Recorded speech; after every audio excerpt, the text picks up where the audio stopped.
citizens putting together this team in Jamaica. We're looking for helpers, kingdom-minded helpers, from hospitality, humanitarian, administration, coordination, media for television and radio production. If you're looking for more and you'd like to be a part of this team from Omega Center, Jamaica, I'd like you to give me a call. 876-204-9356. If you'd like to do more, serve more. This is for serious leaders that really, really want to make an impact in the life of our fellow Jamaicans for the Lord Jesus Christ. Text me at that line, and a member of my US team or European team will reach out back to you. Thank you and God bless you. I hope you're ready to serve. Text me at 876-204-9356. A member of my team will reach out to you expeditiously to expedite this help. Omega Center Jamaica, local team invitation. Be a part of it. Let's change Jamaica and make Jamaica great again. Down on my knees, I've learned to stay. It's now time for Jamaica's first and number one daytime sports calling show, The Sports Desk. Call us and let us have a discussion.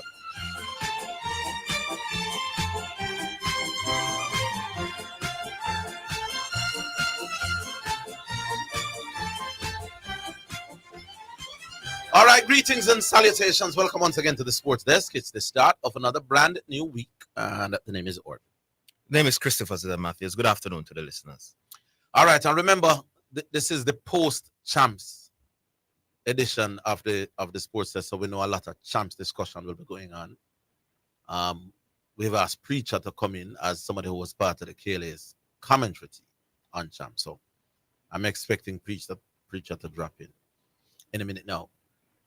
We also, though, have some sponsored interviews with Grand Slam Track, because that is now the next big event at the National Stadium is this weekend. So we'll be having over the course of the week some interviews looking at Grand Slam Track. So those are the big things people want to talk about.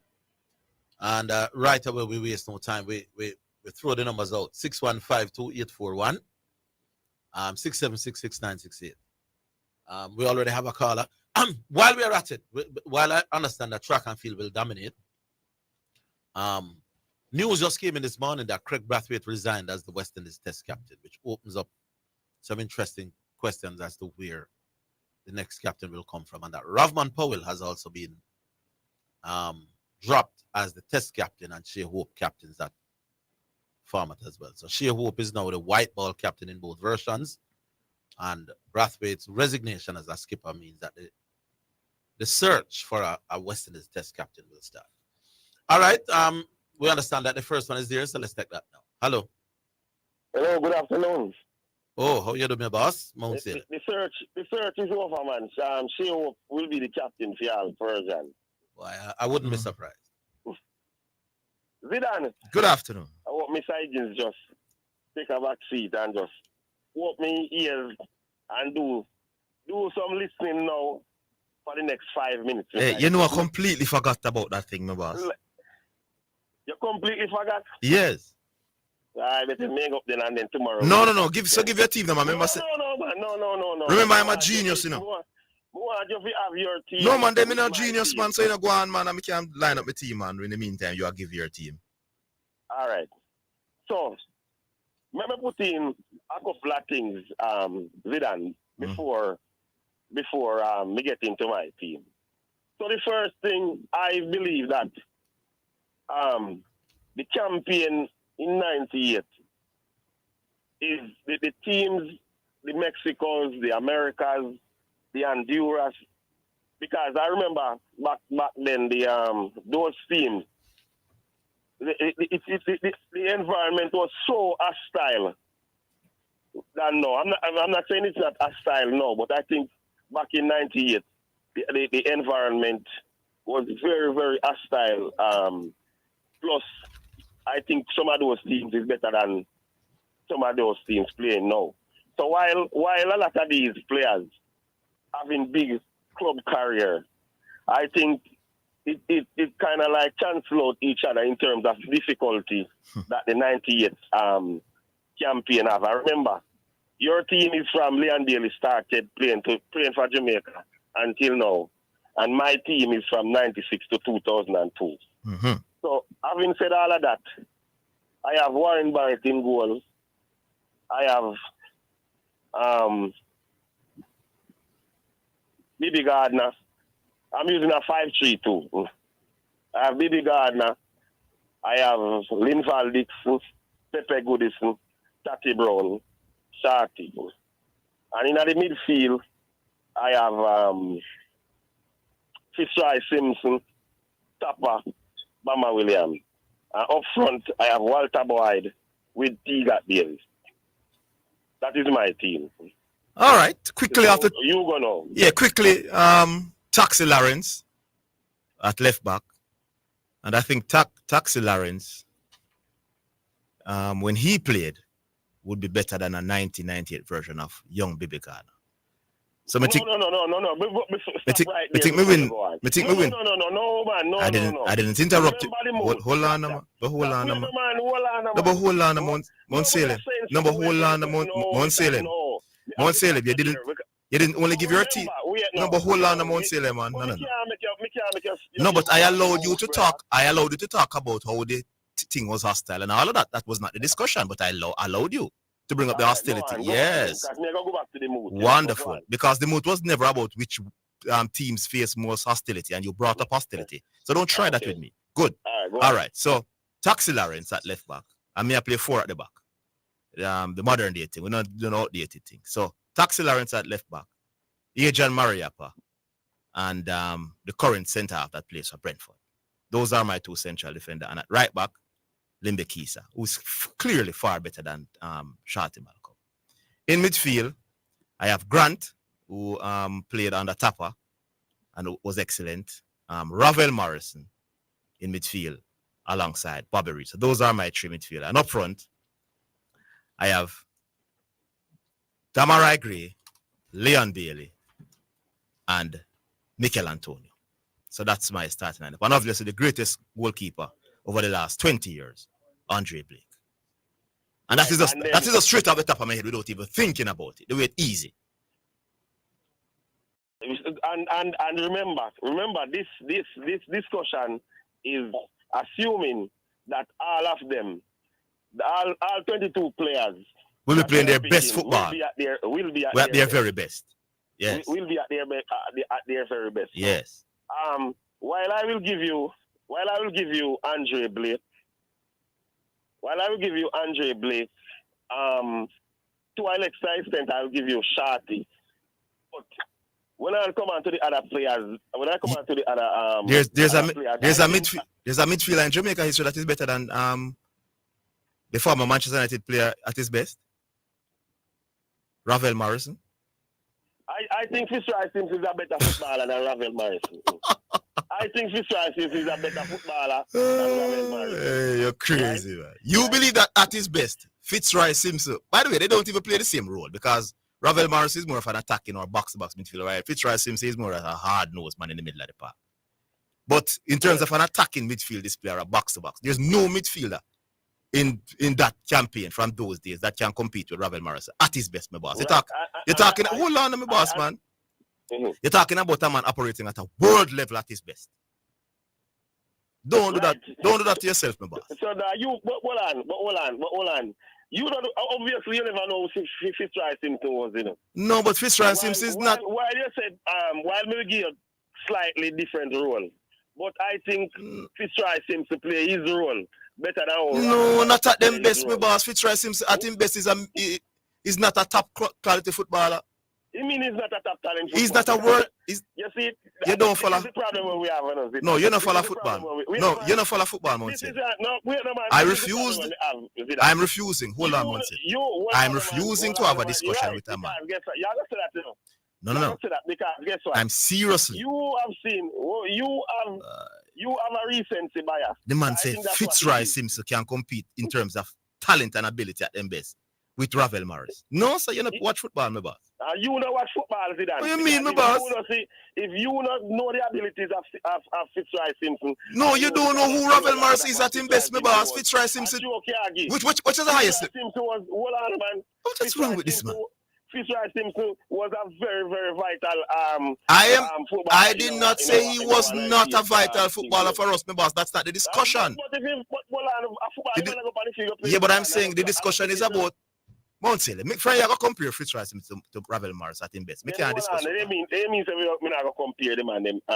Next, so what we are do? Next topic, my boss. Make can't have that discussion. No man, this is the only thing we call about today, man. This is the only. Alright, move on to another player. Very disingenuous. No, move on to another player. If you go compare Fitzroy Simpson to Ravel as a talent, my boss. Next player. No man, if any other player me go come with you, go come with the same thing. No man, go ahead, man. No man, I'm very objective, man. So go to your next player. You're not objective, brother. You're not objective. No, go to your next player, my boss. No, Mr. Later, man. Later, you go. Yeah, later. This is laughable. You're not objective. All right. By the way, we have some people from NCU who have come out to come and say the operations at Omega Radio. They are actually outside the studios as we speak. Big up to Debbie. We had a conversation and she decided to bring them in. So they are here. Are coming out soon, ladies and gentlemen, to answer all the questions that you want to ask and be answered. And if anyone of you really actually do know sports, we probably could give you a bus on the radio as well. So big up to the NCU crew that's currently outside of the glasses. We reach out and the link. Anyway, how is it now, Astar? 615-2841. Let's go back online. Hello. Afternoon, gentlemen. Good afternoon. Garvey, how you do? First start of the week, man. Montpellier might be ducking and weeding. So is it? Ravel Morrison is that much better than Fitzroy Simpson? Not on the same planet when they at them best. Stop your rubbish to that. You'll get licks to that, you know. No, sir. Everybody who follow football know that. By the way, let me tell you this, Zidane. No way this team beats the 98 team. Because first thing, this is not a team. We don't have a team. No, that's a different argument. And I don't even think the talent on this team is that. That's the argument. I don't think so. All right, but that's the argument. I told you, what it took to play in the EPL them time, it was much difficult. If schoolboys are getting a look like how them take over, Dixon them and whisper them now, a few to go over them time. I don't know why you agree with that, Orville. Step out. I don't know why you're talking about whisper though. Whisper. No, because I show you, so we've always at that time. No, but Whisper not really play for Jamaica and I'm meaningful. No, but when I say, how much better are those players on the team than Whisper?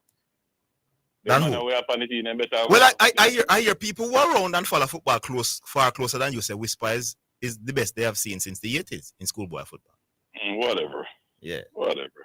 Because I know you don't really watch football. You know? They never say, never say Tonto Henry. Remember you say you don't watch Busquets, you know? I said that? Yes. You're rubbish. Rubbish attacking. Anyway, where have him? Come back. No, he's still outside the studio. Hey, Zidane. Me don't want Orville to there right now, but me I gonna take you on about this. Bull. You take on me or you taking on Bull? Both of you, because both of you and Orville sit there and make Bull come on the radio and make a all-time Rambo statement. Mm-hmm. The man said when he was talking about Salah's fee, and then he mentioned both.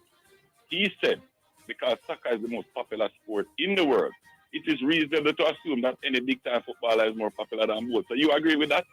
Yeah, because I think you could argue that Kylian Mbappe. Yeah, I think. Yeah, hold on, we're coming back.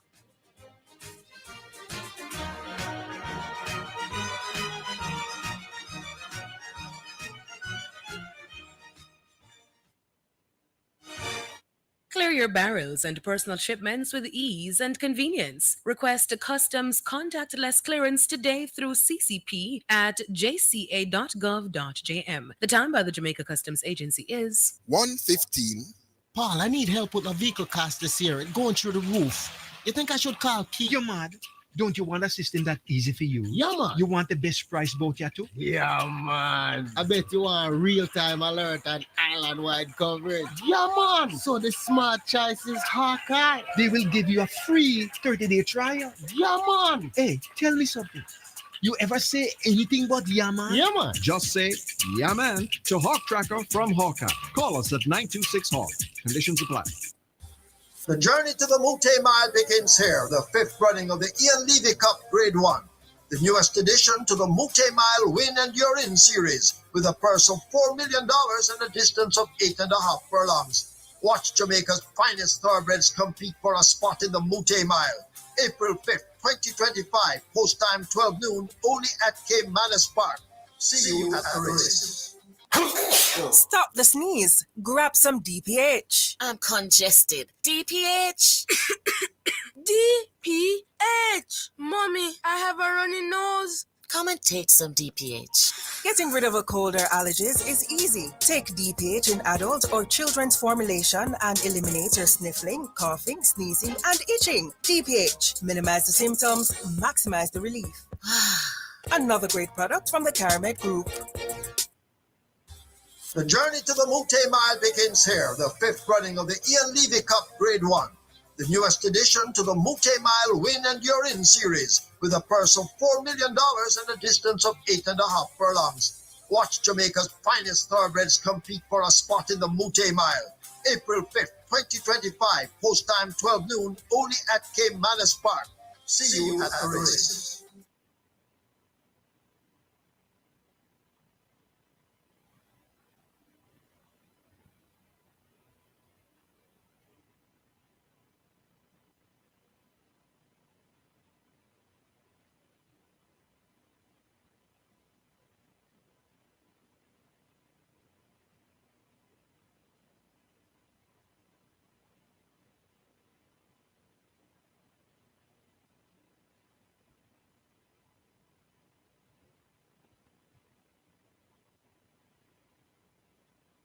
You're listening to Omega Radio, broadcasting live. Omega Radio, Omega Radio, Omega.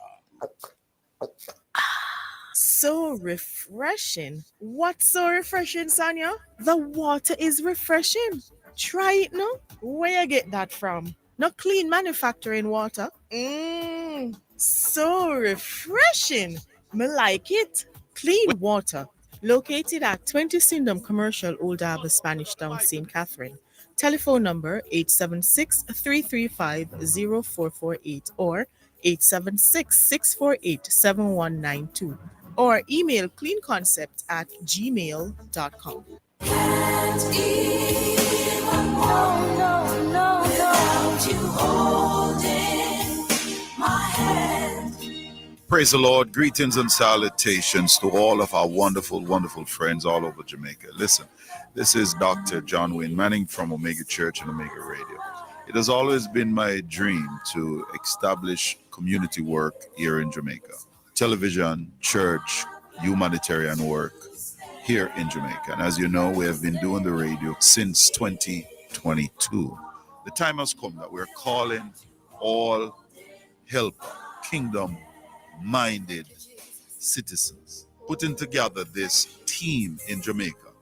We're looking for helpers, kingdom-minded helpers, from hospitality, humanitarian, administration, coordination, media, for television and radio production.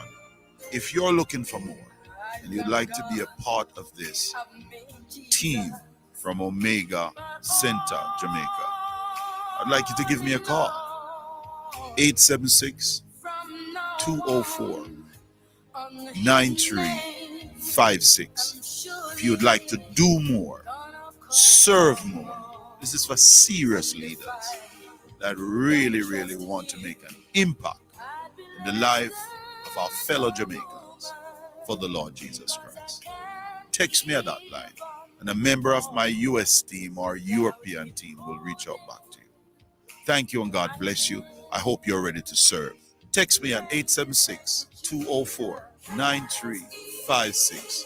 A member of my team will reach out to you expeditiously to expedite this help. Omega Center Jamaica, local team invitation. Be a part of it. Let's change Jamaica and make Jamaica great again. Down on my knees, I've learned to stand. You're listening to Jamaica's first and number one daytime sports calling show, The Sports Desk. All right, so just before Garvey continues with that conversation, just to reiterate, we have some students here from Northern Caribbean University down here in Mandeville, just giving the place a tour. Understand that there are some other places in Kingston as well. So they're here. Maybe about 6 or 7 of them actually in the studios with us at this point. We're going, just have a quick look at chit chat with them, but we'll do that in just a little while. Garvey, the floor is yours. Hold on, MCU in the house. If I have one Chester graduate, must be there. Are there any Chester graduates here? Yeah, there's a brethren say him come from Chester. Thick look. All right. You'll hear from him for sure. Yeah. All right. Orville. So Back to this now, Orville. Yeah. On Wednesday, right? Uh-huh. Bull came on the radar and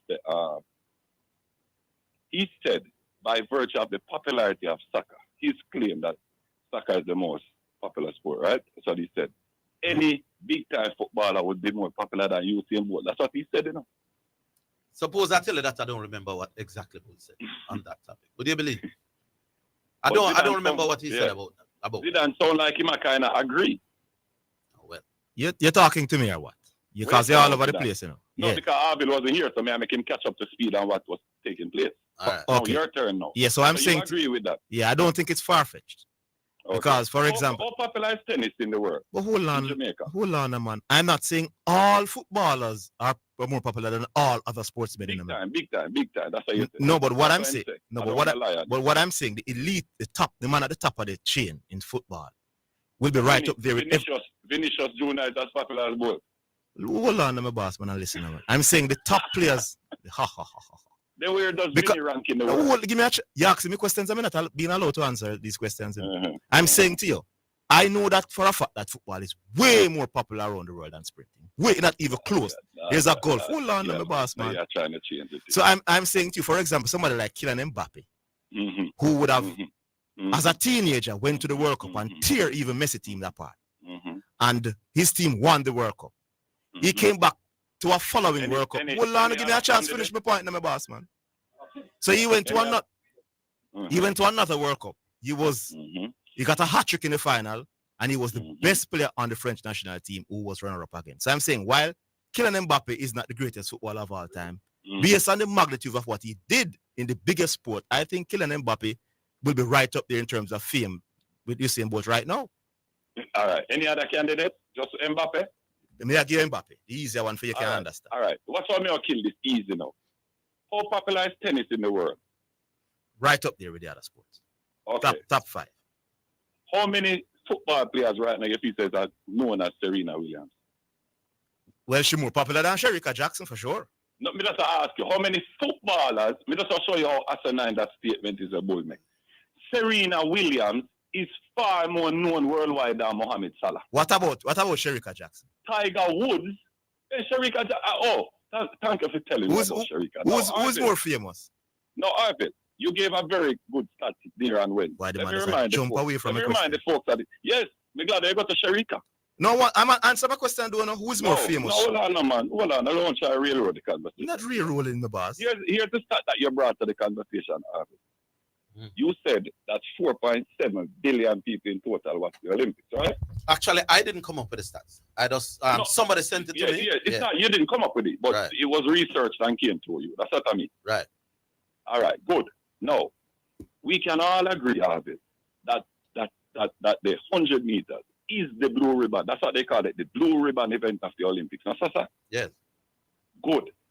Sometimes you get blue ribbon, sometimes you get blue ribbon with a D. Right. No, Orville, do you think it is possible that 4.7 billion people could watch the Olympics and only 20 million watch the men's 100 meter final? No, I don't believe that. No. To show you how babyish bull is in this. Bull, the stat that you gave came from BBC, boss. So there were 20 million viewers on BBC, just like there were 35 million viewers on NBC. One person cannot give you all of the viewership from across the world. You understand what I'm saying? Yeah, but I mentioned the other day as well that watching the event is one thing. So there will be a number for those who watched that Olympic 100 meters final.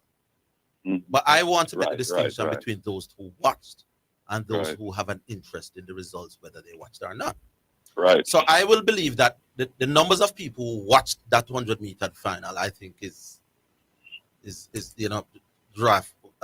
some great numbers. I hear the next thing. Let's say they didn't watch. I think most of the people in the world, even if they didn't watch, even if they didn't have an active they know what interest, happened. They would have been aware that there's a man who broke the world record. Definitely. Who, I'm going to say something about even that. Even as a casual observer. Sherika Jackson is a man? No, but to add something to what Orville just said about Garvey, why are you trying to muddy the water? Hold on, Garvey. Sherika, we are going to talk. No, but you are here that a man that broke the world record. Sherika is not a man, my boss. The boss, relax. We all admit that Usain Bolt is right up there in the history of sport as one of the most famous sportsmen of all time. We're not talking about Usain Bolt. We're talking about Sherika Jackson. But Zidane, do you agree that the 100 meters is the biggest event at the Olympics? Not the women's 100 meters. Okay, good. The men's 100 meters is the men's. Yeah, but we're talking. But the discussion is about Sherika Jackson. Hold on, Zidane. Hold on. Calm down. Relax.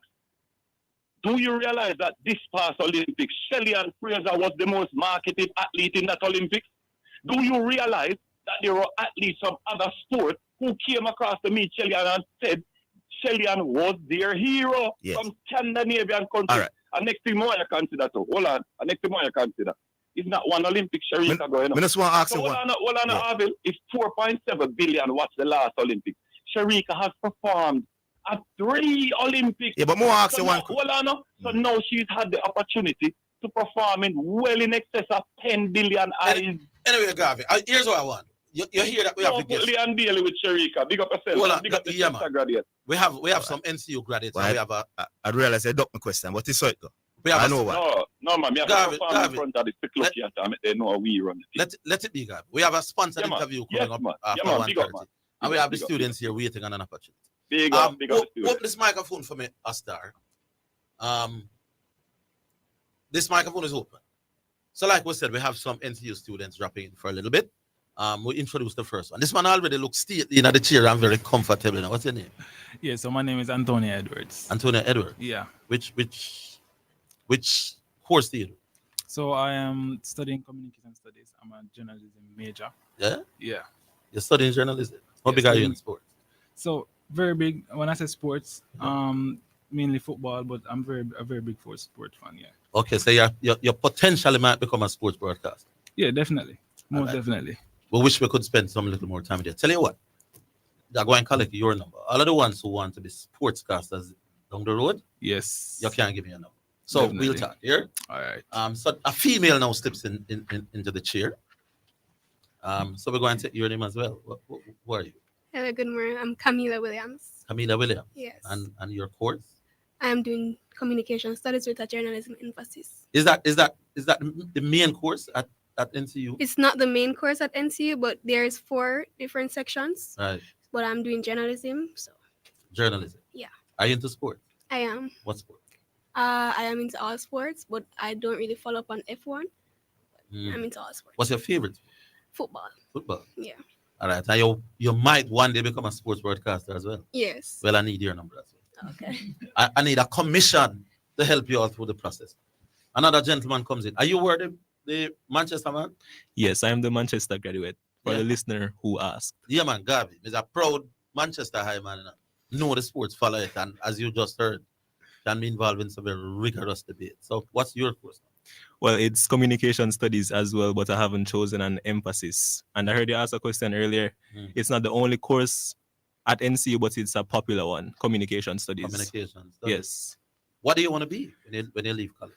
Well, I want to be a writer, but I am into sports. Because of Manchester High School, basketball is my favorite sport. Yeah. And I am looking for the Denver Nuggets to win this championship because I want Russell Westbrook to get his first ring. People them say OKC and Boston are the favorites. You know? Yes, I know that they are a very powerful teams right now, but I want the Nuggets to come through. I know that Jokic is there. Yeah. I see Michael Porter Jr. doing his thing same way, and Westbrook is having a really great season. We need your numbers. You don't need definitely. You know, definitely. Sound bright.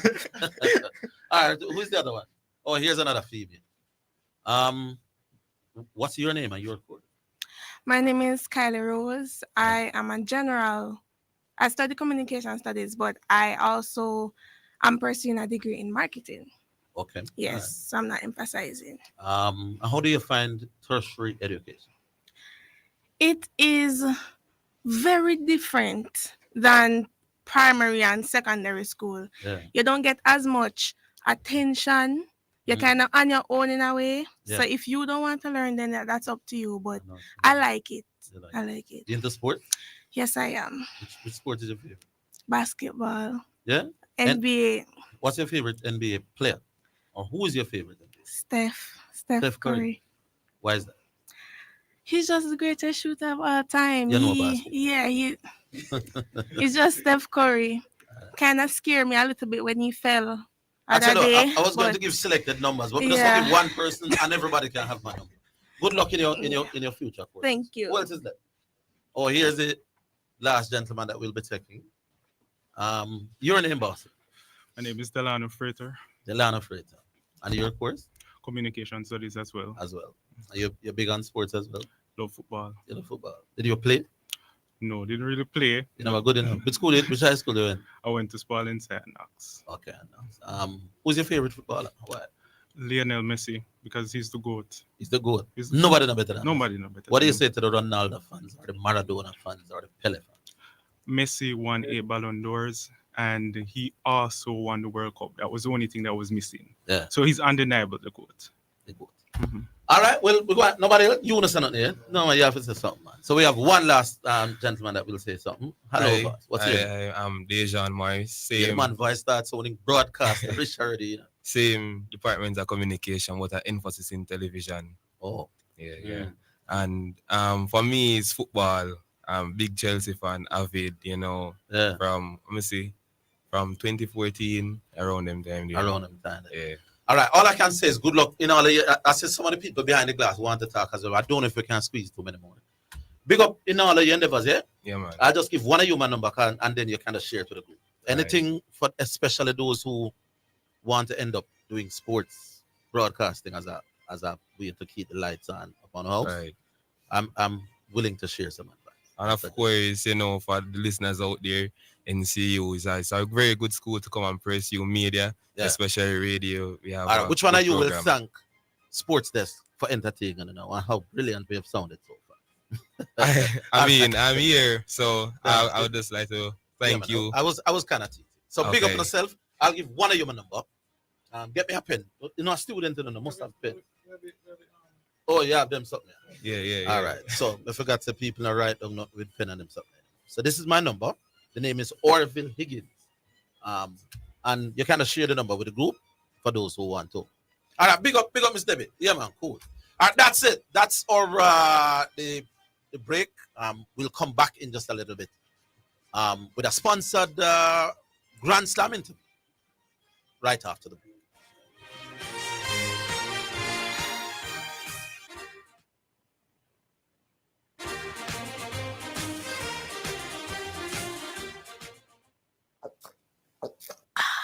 So refreshing. What's so refreshing, Sonia? The water is refreshing.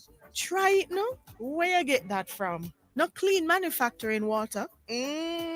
So refreshing. Me like it. Clean water. Located at 20 Syndham Commercial, Old Harbour, Spanish Town, St. Catherine.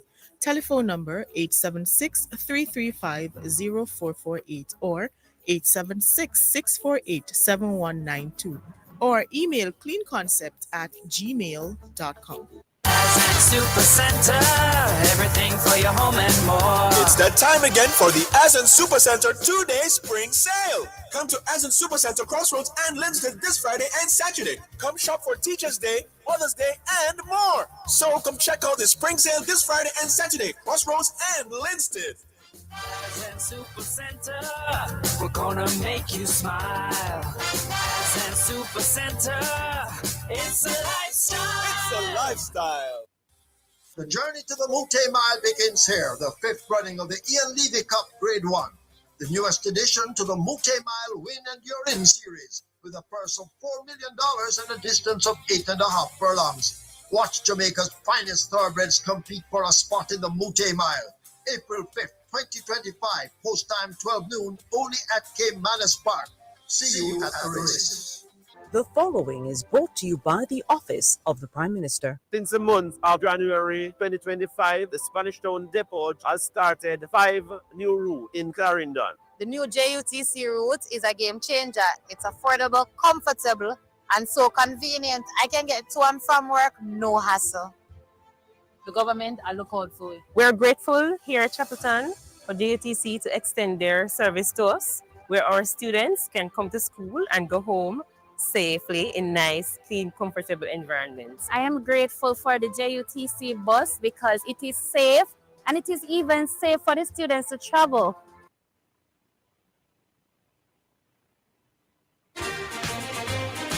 You're listening to Jamaica's first and number one daytime sports calling show, The Sports Desk.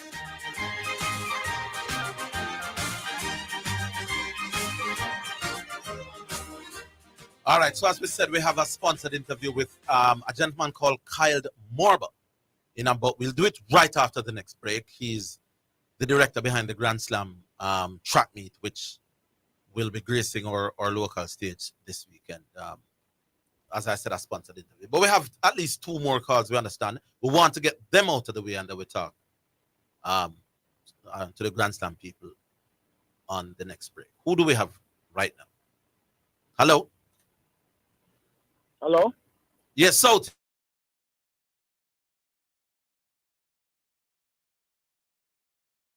Orville, them college students that he just bring in a while ago and ask them. Say you run a little pool a while ago, and not one of them say track and field are them favorite sport.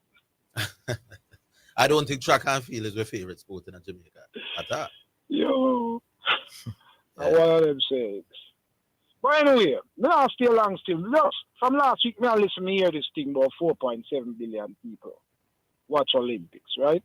Mm-hmm. And I hear Gavia use it as them reference and stuff. It's 4.7 million individuals watch the Olympics. Billion individuals watch the Olympics. But I can't vouch for the numbers, so I can't. I hear how many people in the world? 7 last week. I mean, me a man bring it last week. I mean, no nonsense because just over 8 billion people in Ireland. Right.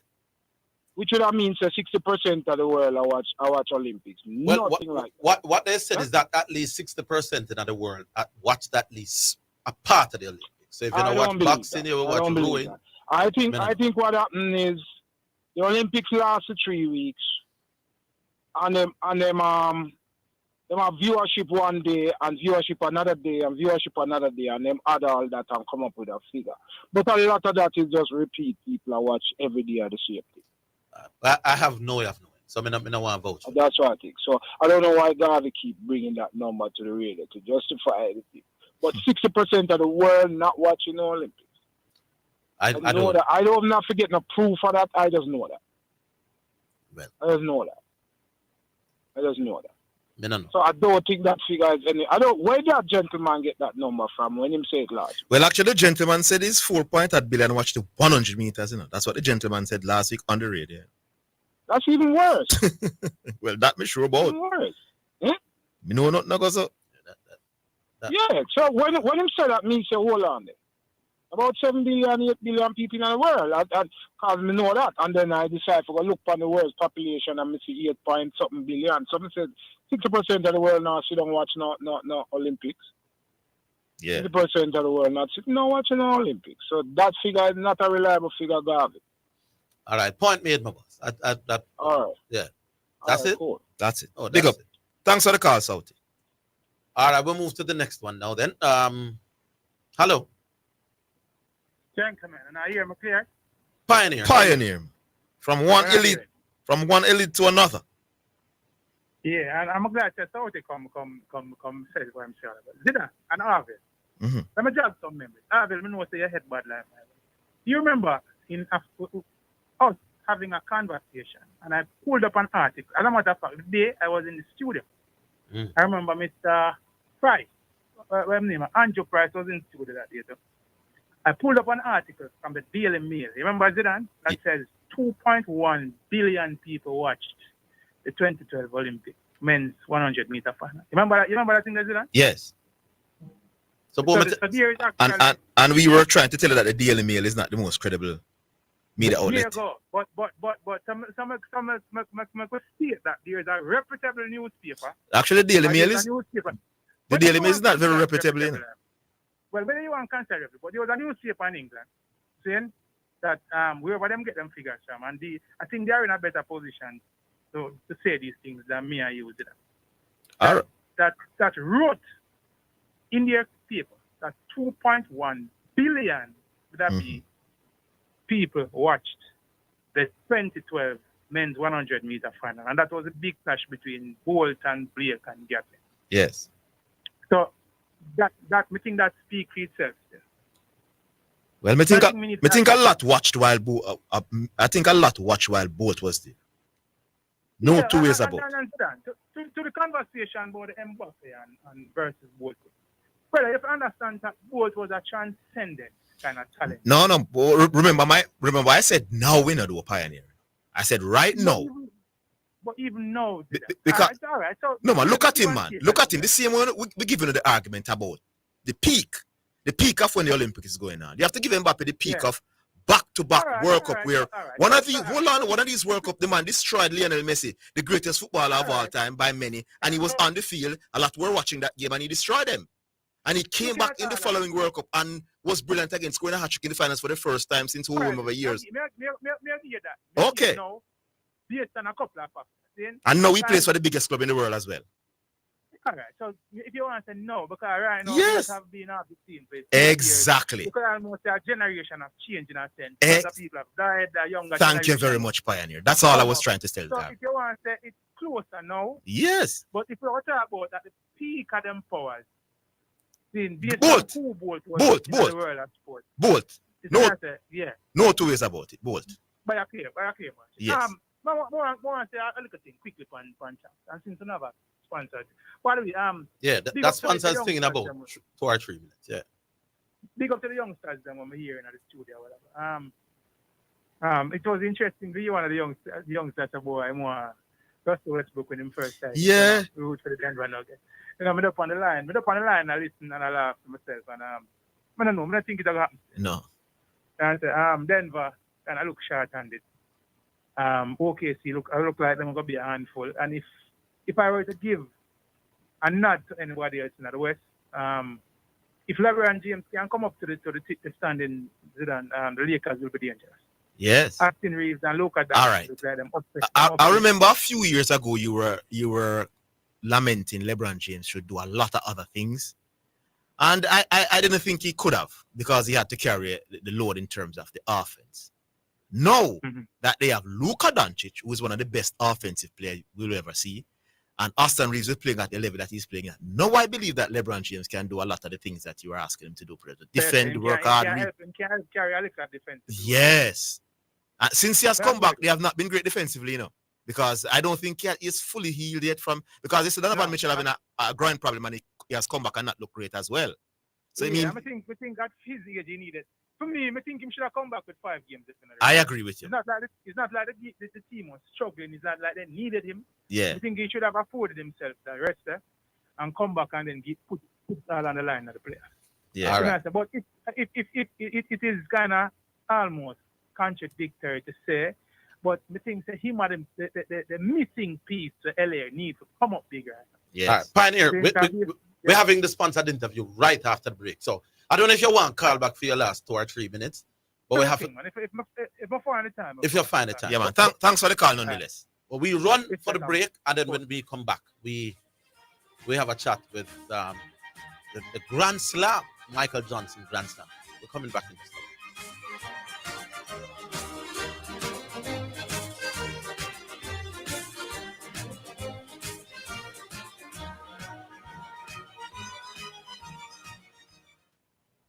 on the path to financial freedom. Be your own boss with City and Guilds and Distinction College certification at Distinction College. Start full-time, part-time, and weekend classes in plumbing, air conditioning, and refrigeration, motor vehicle repairs, and electrical installation. No subjects required, no age limit, no entrance test. Register this week and get free courses at huge discounts. Licensed employment agencies will assist students with job opportunities overseas. Visit us in Kingston, Spanish Town, and Ocho Rios, or call 876-356-4167. Distinction College, the school of champions. Stop the sneeze. Grab some DPH. I'm congested. DPH. DPH. Mommy, I have a runny nose. Come and take some DPH. Getting rid of a cold or allergies is easy. Take DPH in adult or children's formulation and eliminate your sniffling, coughing, sneezing, and itching. DPH. Minimize the symptoms, maximize the relief. Another great product from the Caramed Group. You're listening to Jamaica's first and number one daytime sports calling show, The Sports Desk.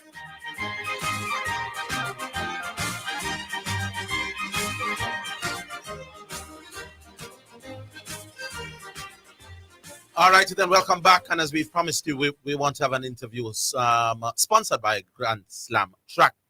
And we have the man himself, Mr. Kyle Merber. He's the director, the track director of athletes and racing competing at the Grand Slam Track event. He joins us right now. Mr. Merber, how are you, sir? Doing great. I'm very excited to talk about track, as always, but especially with you guys. A little birdie told me that you yourself, before we talk about Grand Slam, that you were quite the athlete yourself. You want to just fill us in on your track and field background? Yeah, I was a half decent 1,500 meter miler a few years ago. The COVID kicked me out, and now I'm on the other side of things. But I ran 3:34 for 1,500 meters, and I was on a few world relay, world record teams, and All right. Now I get to do this. I get to put together amazing fields. You get to put together the field. That's my first question for you. We understand that the concept of Grand Slam Track is almost like racers versus challengers. First of all, how were the athletes chosen to be part of oh the man, Grand Slam? Lots of scouting, lots of film, lots of conversations, lots of stats to back it up, but ultimately the racers are the fastest athletes in the world. You go after the best of the best, and for a first year project to have 35 Olympic medals coming out of Paris, to commit to doing all 4 slams in the first season. I mean, you think of it from their perspective, and if you know track, you know that athletes, they don't pick their schedule months and months in advance, but those athletes, those 48 racers said 6 months ago, if you want to race me, this is exactly where you can find me. And that in itself is revolutionary. Right. So the racers, as they are being called, were chosen pretty much on their record and their form. How were the challengers chosen? Exactly. So the challengers, they are exactly what they said. They're the ones who are coming in and posing a threat to the racers. They are the up and comers. They just ran well. You see some athletes like Zandrian Barnes and actually, listen, they just ran super fast in just, the last couple of weeks, and they're coming in and they're showing up, and they're facing the Olympic medalists to say, we're the new guys on the block, and we're going to show you why. And so it's looking at not only past results, but also the momentum of athletes and also the young up and comers. You look at someone like Alana Reid, the Jamaican World U20 champion, putting her in this field against the likes of Brittany Brown and Melissa Jefferson. These are Olympic medalists. This is the next generation of Jamaican sprint talent, and that's what people want to see. So it's a combination of not only how fast have you run, but how fast are you about to run, and we want you to do it under the banner of Grand Slam Track. All right, so let's explain the concept, because there are people listening right now who are aware that the fastest set of people on earth will be coming to our shores starting this weekend, and then 3 other venues, but they're not quite sure of the format. What exactly is the format of the Grand Slam events? Yeah, so I guess from the very top, there's 4 slams across the entire season. The first one starting this weekend, April 4th to 6th in Kingston. And so there are 6 event groups on both the men's side and the women's side, with 8 athletes competing in each. So 6 and 6 is 12 times 8. That's 96 athletes are competing. All of the athletes compete twice over the course of the weekend. And so there is the short sprints, the short hurdles, the short distance, the long sprints, the long hurdles, and the long distance. So let's, for example, the short sprints. So on the men's side, an athlete like Seville, he's going to run the 100 and the 200. And in both of those races, he's going to be facing off against the same field. So it's going to be 8 guys racing in the 100, the same 8 guys racing in the 200. Based off of their placement across both events, the athlete with the highest point total comes away the Grand Slam champion in Kingston and wins $100,000. Wow. But will all athletes be taking part in these? How do you determine? Because I know all the sprinters will be taking part in at least their pet event. But my understanding is that they will also have to do another event. Yeah. So what is it that's one of the most intriguing parts? Yes. Yeah. It's, some athletes are going to get outside their comfort zone a little bit. Yes. We have specialists like, Rashawn Clark. So, the national record holder of Jamaica in the 400 hurdles is, of course, an amazing 400-meter hurdler, but we're also asking him to come back and run a flat 400. So something that's a little bit less traditional, something that he probably hasn't done at really high-level meets for his international competition with any regularity. Right. But as we saw last week at Velocity Fest, he ran a tune-up race to get ready for it. He ran under 45 seconds, looking unbelievably smooth. And so he is very much capable of running what would be a secondary event for him. It's just he's never been put in the opportunity in which there was a reason for him to do it at a big meet, and we're giving him that reason. And because of that, we're seeing a lot of what is almost like fantasy matchups, things that you would never otherwise see in any other meet, and it's created a lot of fun speculation. Right. So let me ask you this. So an athlete competes across two disciplines. Let's say he comes first and third. Let's say Rashawn Clark wins the 400 hurdles and finishes third in the 400 flat. Let's say the reverse happens, where somebody else wins the 400 flat and third in the hurdles. How will that 100,000 be decided? Or will there be time? Yeah, so we're getting into the nuance. But yes, that is so. The tie break, the first tie break would be whoever finished higher in either individual event. Right. So if one athlete finished first in one of the races and another athlete who had the same point total didn't, it would go to the athlete who finished first. In an event that you were speaking of, in which the order gets flipped, it's the lowest combined time. So you would add it up, and whoever also now comes down to time as well. Prize. Interesting. Yeah. The set of athletes who compete in the first staging of the Grand Slam, will these be the exact same athletes for Grand Slam 2? Yeah, so the racers are going to be at all 4 stops, and then the challengers come and go. We sign the challengers on a one-off, but that is not to say that they won't be reoccurring characters throughout the entire season. We have lanes waiting for them a month from now in Miami. So if a challenger like an Akeem Blake, someone who's been running exceptionally well all season, comes in and wins this first slam, then I think you can count on seeing him in Miami. And, that's ultimately, part of what we're doing is you want to see a rotating cast of characters, but you also want to see the ability to have top athletes continue to race against the best of the best, and it allows for that flexibility. Interesting. How many Jamaicans, just remind us, are part of the racers group as opposed to challenge? Yes. So we have 5 racers who are going to be representing Jamaica in all 4. And then in this Kingston leg, we have 15 challengers. So a high percentage of the field, as you would expect, given the talent that is in Jamaica. And so 20 out of 96. Okay, so the Jamaican fans can turn out to see 20 Jamaicans competing over these distances, either as racers or as challengers. 20 from 96 is more than a fifth, so it should be fun.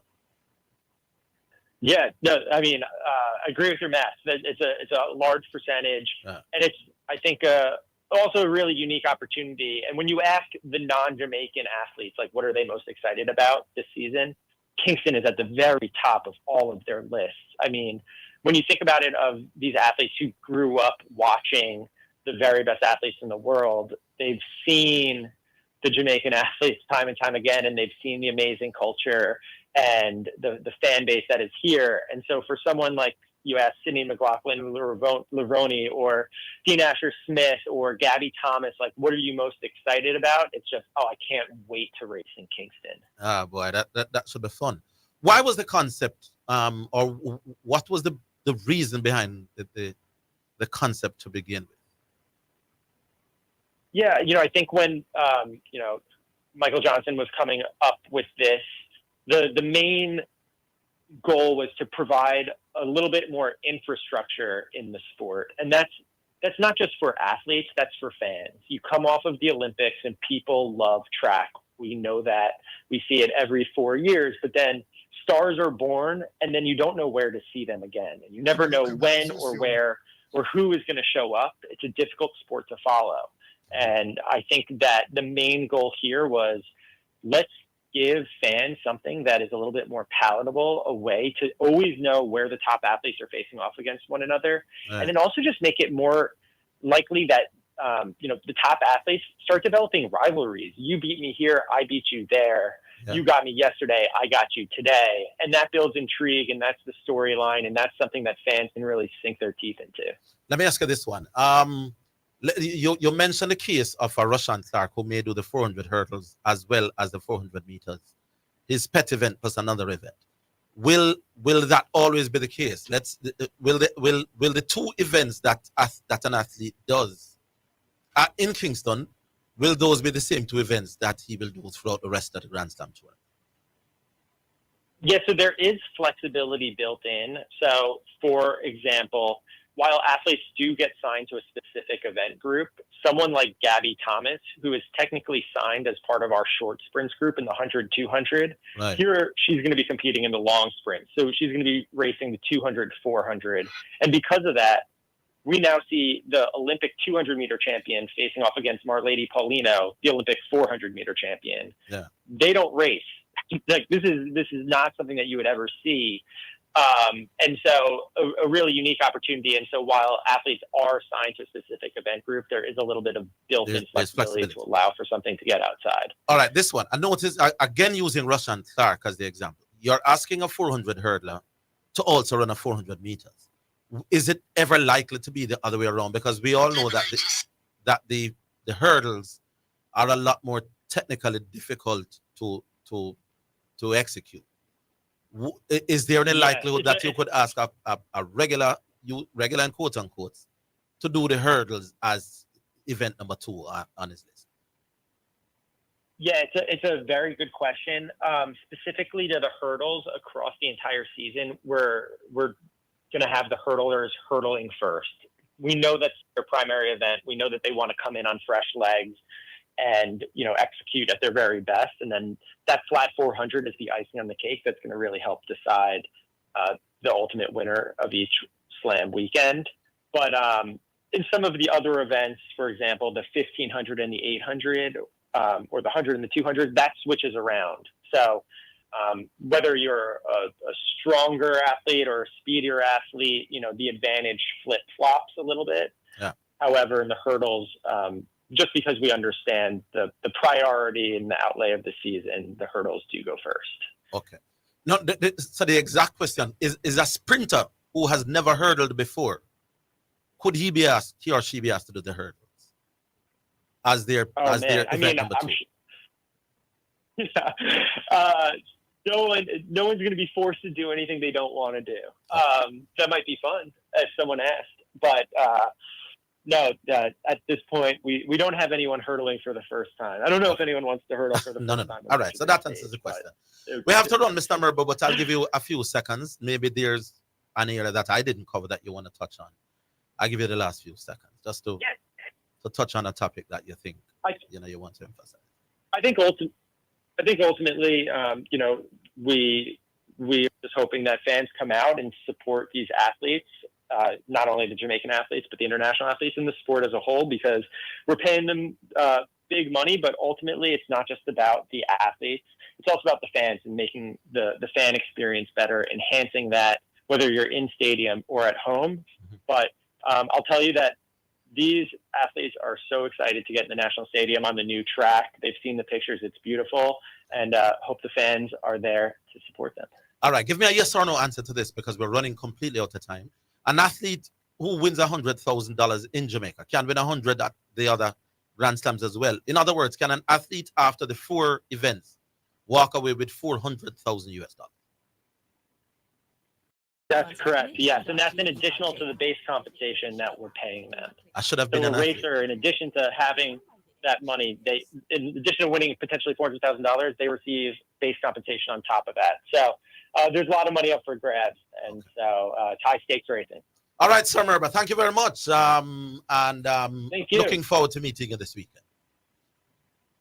I'll see you on Friday. See you on Friday. With that, we take a break. Sponsored interview by Grand Slam. Sounds exciting. $400,000 for the athletes who can do well at each slam. Huh? Not a bad little change. We're coming back right after the break.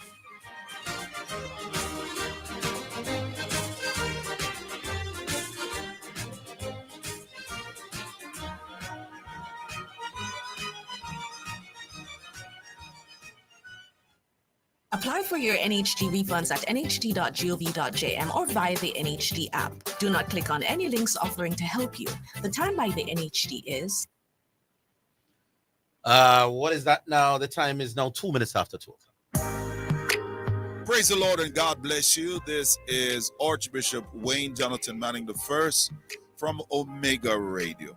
We'd like to inform the listening audience that effective immediately, KLAS Radio is officially Omega Radio now. You are listening to Omega Radio. Tell everybody, the station where Jesus Christ is the star. God on Sports. Sensible. 89 FM, Jamaica. Tell a friend, call a friend, tell everybody. You're listening to Jamaica's first and number 1 daytime sports calling show, The Sports Desk.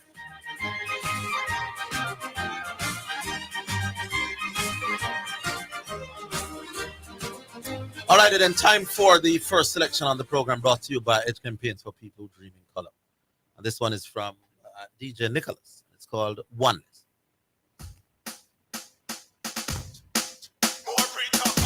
Well, you so we need more minutes time in the kingdom. We need some man on the highways and the byways to preach the gospel. So if you take me out of the mix, I know what I'm preaching there. You would have one less Matthew, one less Mark, one less preacher, one less John. A man without vision is a planless man. Nothing needs to see a man's one less one. Any day I stop sing, I must be wrong. One less preacher, one less John. Why a man can't stop, I must handless man. A team needs to lose with one less man. Day I stop sing, I must be wrong. One less preacher, one less John. Call me God servant or God this man. Him have the angle like in a Sanchez song.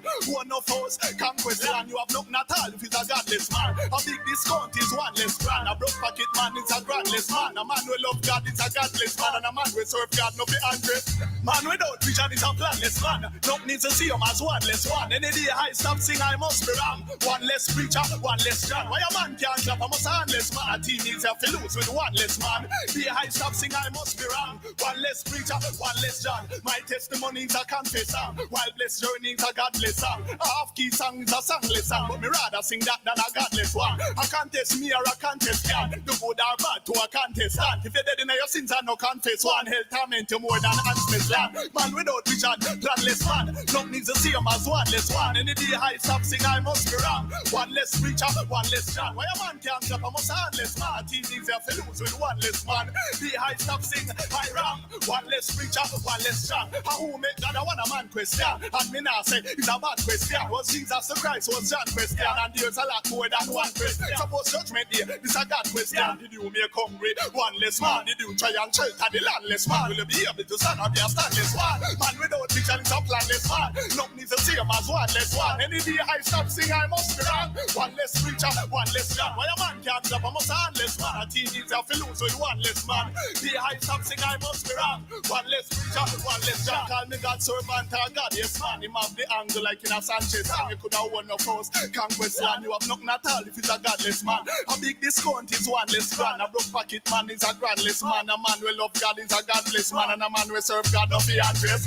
Man without vision, planless man. Nothing is the same as one less one. Any day I stop sing, I must be wrong. One less preacher, one less John. Why a man can't stop, I must handless man. A teenager have to lose with one less man. The I stop sing, I must be wrong. One less preacher, one less John. Man without vision, planless man. Nothing is equal to one less one. Any day I stop sing, I wrong. One less preacher, one less John. Why a man can't stop, I must handless man. A teenager have to lose with one less man. The I stop sing, I wrong. One less preacher, one less John. Man without vision, planless man. Nothing is the same as one less one. Any day I stop sing, I must be wrong. One less preacher, one less John. Why a man can't stop, I must handless man. A teenager have to lose with one less man. The I stop sing, I wrong. One less preacher, one less John. Man without vision, planless man. Nothing is the same, one less one. Any day I stop preach, I wrong. One less preacher, one less John. Why a man can't clap, one less man. Teenagers have to lose, one less man. The I stop sing, I wrong. One less preacher, one less John. More preacher, more teacher, more preacher, more teacher, more preacher, more teacher. On the shout, no doubt, this is the big mouth, keep shouting. All right, so that was DJ Nicholas with one called One Less. And that was brought to you by Edge Campaign for people who dream in color. Now, we started the program by saying we know we're going to have to talk some champs, some post-champs discussion we have to have. But on a certain kind of morning, the NCU people them drop in, we had a sponsored interview, you know it go. But we have Preacher, and I must say to you, Preacher, I said it to you off air, I'm going to say it on air as well. As a broadcaster, my boss, you're very natural, you know. I listened to the champs coverage, and I was very, very, very impressed. Before we ask anything else, what was it like for you as a person? Well, afternoon, Orville and Zidane, and afternoon to the listeners as well. It was an amazing experience. I want to thank the team from Omega Radio for the opportunity, sharing the platform with Davey and Shoshana and O'Shea, who are, you know, track and field analysts in their own right. And just being able to add some of that broadcasting perspective, you know, as somebody who follows, listens, is an avid fan of sports generally, given the opportunity to be at championships and to be a part of the occasion was really an awesome experience. A lot of learning on the go as well, being quick on your feet, being able to pick things up as you go along and rubbing shoulders with some of the industry players as well from the other stations, and just the camaraderie in the National Stadium, the energy. There's nothing like being a champs. All right. So there were some issues. Remember, people, you can call right now and address Preacher. Preacher, you're leaving at 2:30. Yes. So we only have less than half an hour with Preacher. So all of the track and field people who want to ask about champs, use that window there. If after Preacher gone, you want to call back and talk about anything else, the flow would still be open. But in 60 seconds, Preacher, what were some of the issues you had with champs? Well, before we go open. I mean, I think this championships will be remembered for the technical issues, especially in relation to the starts. A lot of false starts, so over 50 recorded false starts. Some were obvious false starts.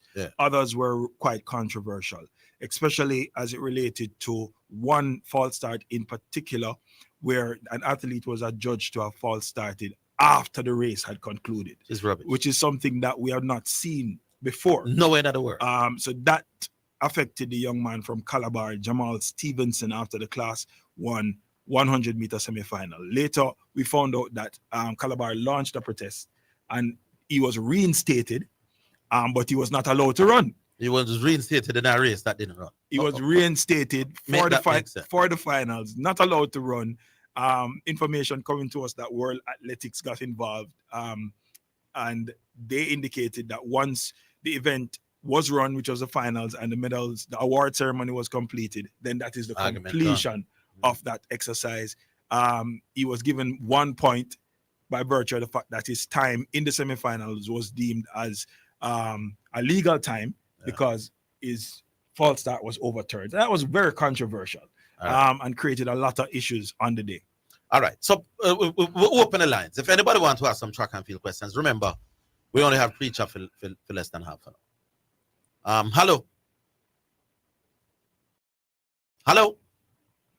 Yeah, man. Yeah, man. Preacher. Big up yourself. Oh, this is the great box food now. Well, that's the box. Big up yourself, box food, man. Yo, it look like Zidane up on the show to identify voices. yeah, man. I have a great memory of it. You know, he has the gift. Yes. But preacher, me disagree with Orville now. You know the studio today. You're not a track and field goer, brother. No, I'm not. By no means. You disagree with Orville? At the stadium. No, you disagree with Orville with what exactly? The preacher really did a thing track and field today. No, man, I'm saying having covered champs, I would know that there would be a lot of post-champs discussion. I wasn't at champs. I don't know that Zidane was at champs. So we just bring in the champs, man, who can relate better to the issues at hand. He brought in the man who was at champs, not the champs man. All right. You do a good job over the weekend. The man did an excellent job. I appreciate it, man. I remember, with the issues that we want to discuss, mainly, you don't have to be a track and field expert in terms of the technicalities about on the track to break them down. And preacher, when it comes down to intelligence, being there is one of the best around. So, preacher, you were very good over the weekend because no opinions were involved. You were like an anchor. Yeah. You did a very good job of doing I appreciate it, right, man. preacher. Appreciate it. The reason I call today is nothing to do with that anyway. By the way, quickly on the track and field, you see, if we're going to use the technology, we'll use the technology here. So I hear some people are ball and talk about discretion and all these things. That is a slippery slope for me, and people only ask for discretion when they want it to go in and fit them. Interestingly, in a box food, when somebody uses the word discretion, what do you understand discretion to mean? I understand it to mean you make a judgment call based on your experience and your knowledge of the situation. But what do people generally mean when they say discretion? They generally want things to go in their direction, brother. Yeah. So the discretion can go either their way or not their way, but they only care about discretion when things don't go their way.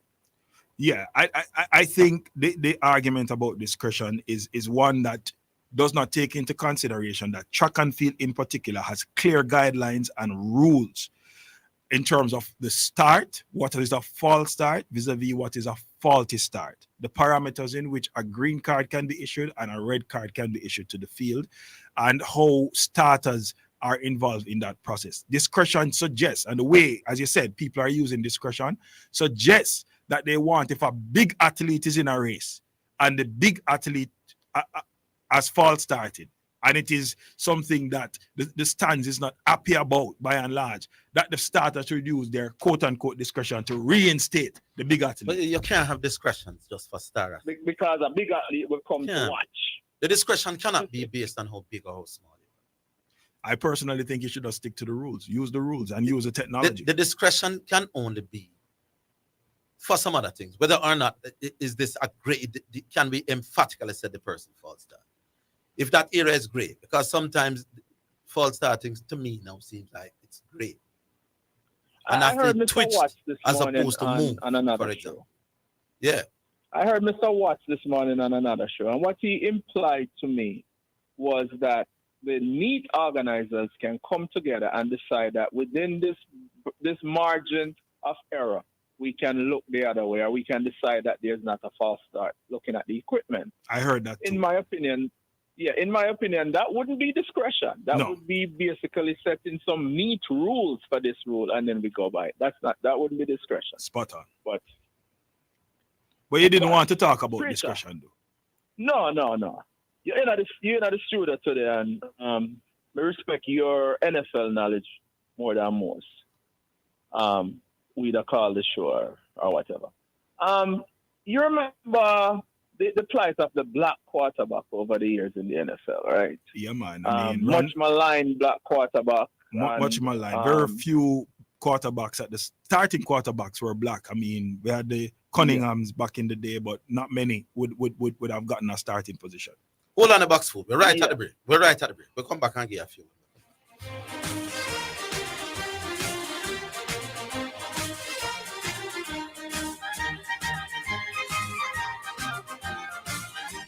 The JSC Group, Jamaica Stock Exchange, Jamaica Central Securities Depository Limited, and JCSD Trustee Services, providing a fair, efficient, and transparent stock market for over 45 years. The time by the Jamaica Stock Exchange Group is 2:15. The Jamaica Anti-Doping Commission, JADCO, needs your help to eliminate doping and keep sport clean. If you have concerns about any doping activity, you can share the information with JADCO anonymously. The information you share will be treated with the highest level of confidentiality. Make the right call if you see something, say something. Protect clean sport. Protect our legacy. To report doping activity, call 888-429-5232 or visit the JADCO website, jadco.gov.jm. A message from the Jamaica Anti-Doping Commission. Stop the sneeze. Grab some DPH. I'm congested. DPH. DPH. Mommy, I have a runny nose. Come and take some DPH. Getting rid of a cold or allergies is easy. Take DPH in adult or children's formulation and eliminate your sniffling, coughing, sneezing, and itching. DPH. Minimize the symptoms, maximize the relief. Another great product from the Caramed Group. You're listening to Omega Radio. Broadcasting live. Omega Radio. Omega Radio. Omega. You're listening to Jamaica's first and number one daytime sports calling show, The Sports Desk. All right, welcome back. Back with your box food. Yeah. Talking about black quarterbacks. Yes, sir.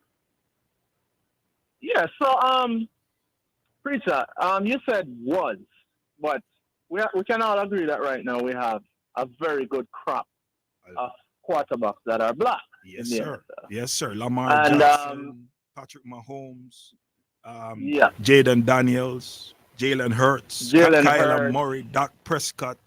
I mean, Geno Smith. I mean, not one of the top ones, but he's black. It's not unusual. It was not unusual in the playoffs last season to see two black quarterbacks playing. And if you're pro black quarterback, you kind of have to look beyond the color of their skin and use other things to root for people, right? Definitely. No, I've always been of the position that equality is not when we have the Jalen Hurts and the Pat Mahomes of this world, because they basically pick themselves. If you're not picking those quarterbacks for anything other than what happens on the field, well, something really wrong with you, because they're out of the world. Right. I thought, and it was always my opinion, that it will be equality when we start having bad black quarterbacks keep getting contracts, because we've had that with the white quarterback for years. Okay, I hear after this season now, after this season, I think we can put that to rest when we talk about Jameis Winston. Well, Jameis Winston just got a contract with the New York Giants. With the Giants. And another black quarterback, Russell Wilson, has also been contracted by the Giants. No, these are two. But Russ have a bigger resume. Yes, he does. But look at what the Giants seem to be doing. I mean, if we're reading into what's happening here. So they brought in Russ, they brought in Jameis. Jameis obviously is a backup quarterback, a good backup to have in the event that something goes wrong. Russ is a great veteran to have. The New York Giants have a top pick in the first round. They can go into the draft and get a young rookie quarterback, one of the higher prospects at the quarterback position, and use the leverage that they have with a Russell Wilson to get that quarterback, some time to learn from two veterans. Yes. And so there's a win-win for them. This is my overall point.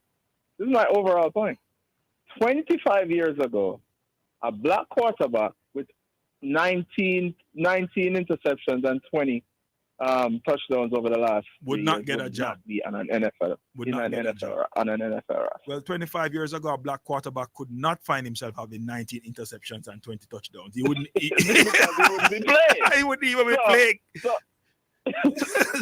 So my point is, I think that the color of your skin at the quarterback level is not as big a factor anymore, because now we're seeing quarterbacks who are not really good. Yeah, man. Black. No, man. You're correct. Contract time again. A seismic shift are taking place in the NFL where the black quarterback is concerned, and so there's it's impatient to debate that the playing field has been leveled. But we have to take a break. No, not a break. We're taking a break from box food. We're moving on, box food. Big up yourself. Yeah, man. Bless. All right, so moving on. Hello. Hello. Time? Yes. Big up on yourself, gentlemen. Bull, big up. Zidane? Yes, I'm here. Yeah, all right. So talk about a little. Bull. You hear me now? Yes, a little bit. Yeah, I am having a serious issue now. You know? What happened? Listen to my serious issue now. If conversations are going to be held, and conversation going last week, and you're in the studio, and then somebody's going to come and say something that I did not use it in that context, and you're going to say, you don't remember. We have a problem. Because all the time I'm going to be listening, and then we're going to hear say, bull say this and bull say that. So for the credibility of the show, which is the most credible sports show on radio, right? Let me say this again. Garvey, when I used the BBC statistics, it was to counter your argument about the person's popularity in England. Yes, I'm not the world. Not the world. Yes, correct.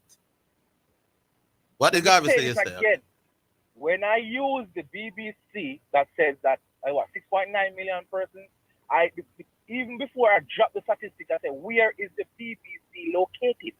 In England. It was about your England view about more persons watching Sherika Jackson in England than Leon Bailey in England. Yes. I would love, especially these debates that are going on for Garvey called today, I call the host of the show, including you, Zidane. Yes. Need to make corrections. No, when Garvey's on, I'm struggling to get words in, I'm struggling to start. Even when he's off, then Zidane. No, it's true. It's true. I could have. Don't do that to me. What if I wasn't listening today? No, it's true. It's true. Me apologize. Yeah, it's a madman bull out here. No, it's true, man. It's true. It's true. I apologize. No, it's true. And then me and Orville say, I did not remember. I don't know if it's that big man. I don't remember what Garvey. I didn't remember what you would say. I would. Hey, you don't think I joke me, America? It is coming after me as a joke. So you think me remember that particular conversation? I don't think you remember everything, but no. But me not remember what you did say for sure. I do. I remember you talking about it. I even went as far as to message you to tell you to yeah, man. But me did busy at some. Did you fix it up when I even message you and say no? Because for the credibility of the show, fix it up. There were some other texts coming in when me that first started. But me not deny what you just said. But me never remember the exact conversation. I remember you gave the stats. How much did it say? 6.9. 6.9. You know, say even that be the thing. I would have said something about 20 million. I never you. 20 million was I think 20 million. Olympics. 20 million. I don't think it was me either. 20 million was Olympics, the finals overall, the 100 meter finals. Yeah. So what are you saying you said? I know the what are you saying that you said? I never the Olympics said that. He was talking about what happens in terms of in England, what English people watch. And how much 6.9 watch the Olympic final from England. That's the point you were making. On BBC. But BBC don't just have English followers. I don't understand this. BBC is gonna pull their English things. But BBC is in England and the British. Doesn't BBC have watchers from outside of England? You can get a BBC a good BBC feed, not a pirated one on the internet. No. One more I know. Do people outside of England watch TV, I can't speak on that. You can't speak on that. But me watch BBC, I'm in live in England, so I'm not sure what you're saying. You watch BBC? Yes, then I'll watch BBC. On your TV? What station is that? Yeah, man. BBC. There are a series of news channels on Flow, CNN, CNNSI, BBC, Newsmax, ESPN, and Al Jazeera. You can get all of those. But I think the numbers that you're quoting were quoted British watchers during the Olympics. Yes, British watchers. Yeah, because they can disaggregate based on the geography. And then your argument was that more people watch what again, Bull? Relative to that? Premier League in England. Yes. Because remember, Garvey came and said Sherika Jackson is more popular in England. England. Boy, Garvey's a strange call. Garvey's a very strange call, remember. Here, the next foolishness will come on the radio and talk. And him to get banned for that foolishness now. 4 billion, so 10 million eyes watch Sherika. There's 10 million people in the world. 10 billion people in the world. Well, he said that. You sure he said that? He said 10 billion people. He said 10 billion eyes. He add them up. Billion. Maybe him times 4 billion by 2. Or 4.5 billion by 2 or 5 billion by 2. Garvey said 10 billion. I don't remember hearing Garvey say 10 billion. I don't want to say you don't. Oh, you don't. Me not remember either. Me not remember. But me afraid for say me don't remember. Yeah. But me not remember Garvey saying 10 billion people. What? Listen, the bank said Sherika Jackson's been to 3 Olympics and 4 billion and whatever. Oh, well, if that is his maths, that could make sense. And same time, I say, we find 10 billion people in the world. Well, maybe he means something else. Yeah. Maybe it wasn't really in a context. Yeah. Okay. So like on to this now. But you can't. Oh, you don't have 10 billion eyes nonetheless, regardless of the context. Because you could have 5 billion people that watch you, 2 eyes that per person. All right. Good one. All right, same right then. 10 billion eyes. Yeah, but all right. This weekend, let's say something on fast. This weekend, my team played. Yeah. Oh, hold on. I said she has what? She has been to 3 Olympics. But it don't matter, God. I would repeat. Watch as that. It can't be 10 billion. Anyways, 10 billion eyeballs. Continue. Yeah. So my team played over the weekend at Bowlers FC. Yeah. So, you know, I have to talk about my little local team. You know. We go to Bazawaka, we get a draw. Disappointed, but what I must say though is that there's a player for Bazawaka scored a brilliant free kick. You remember Rasheen Smith, Zidane? Yes. Captain Huey, and I think he played for either Arnett Gardner or Waterhouse. Mm-hmm. He scored an excellent free kick in that game, leveling the game at 1-1.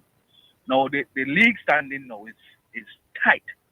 So most teams play 5 games, some teams play 3, because over the weekend a game got postponed. I'm hearing because you know the Daddy One funeral was over the weekend. Yeah. So Daddy One. The Don that was. Okay. Yes. Yeah, man. When them man that getting the thing, them you have to. Boy, I saw some videos, my boss. Why this country? It's something else. Certain things have a pause. He got a state funeral. Yeah, Let's put it that way. It's a parish funeral. That money I have a pause. That everything have a pause in a parish. Well, not for the parish. A little section. Everything have a pause.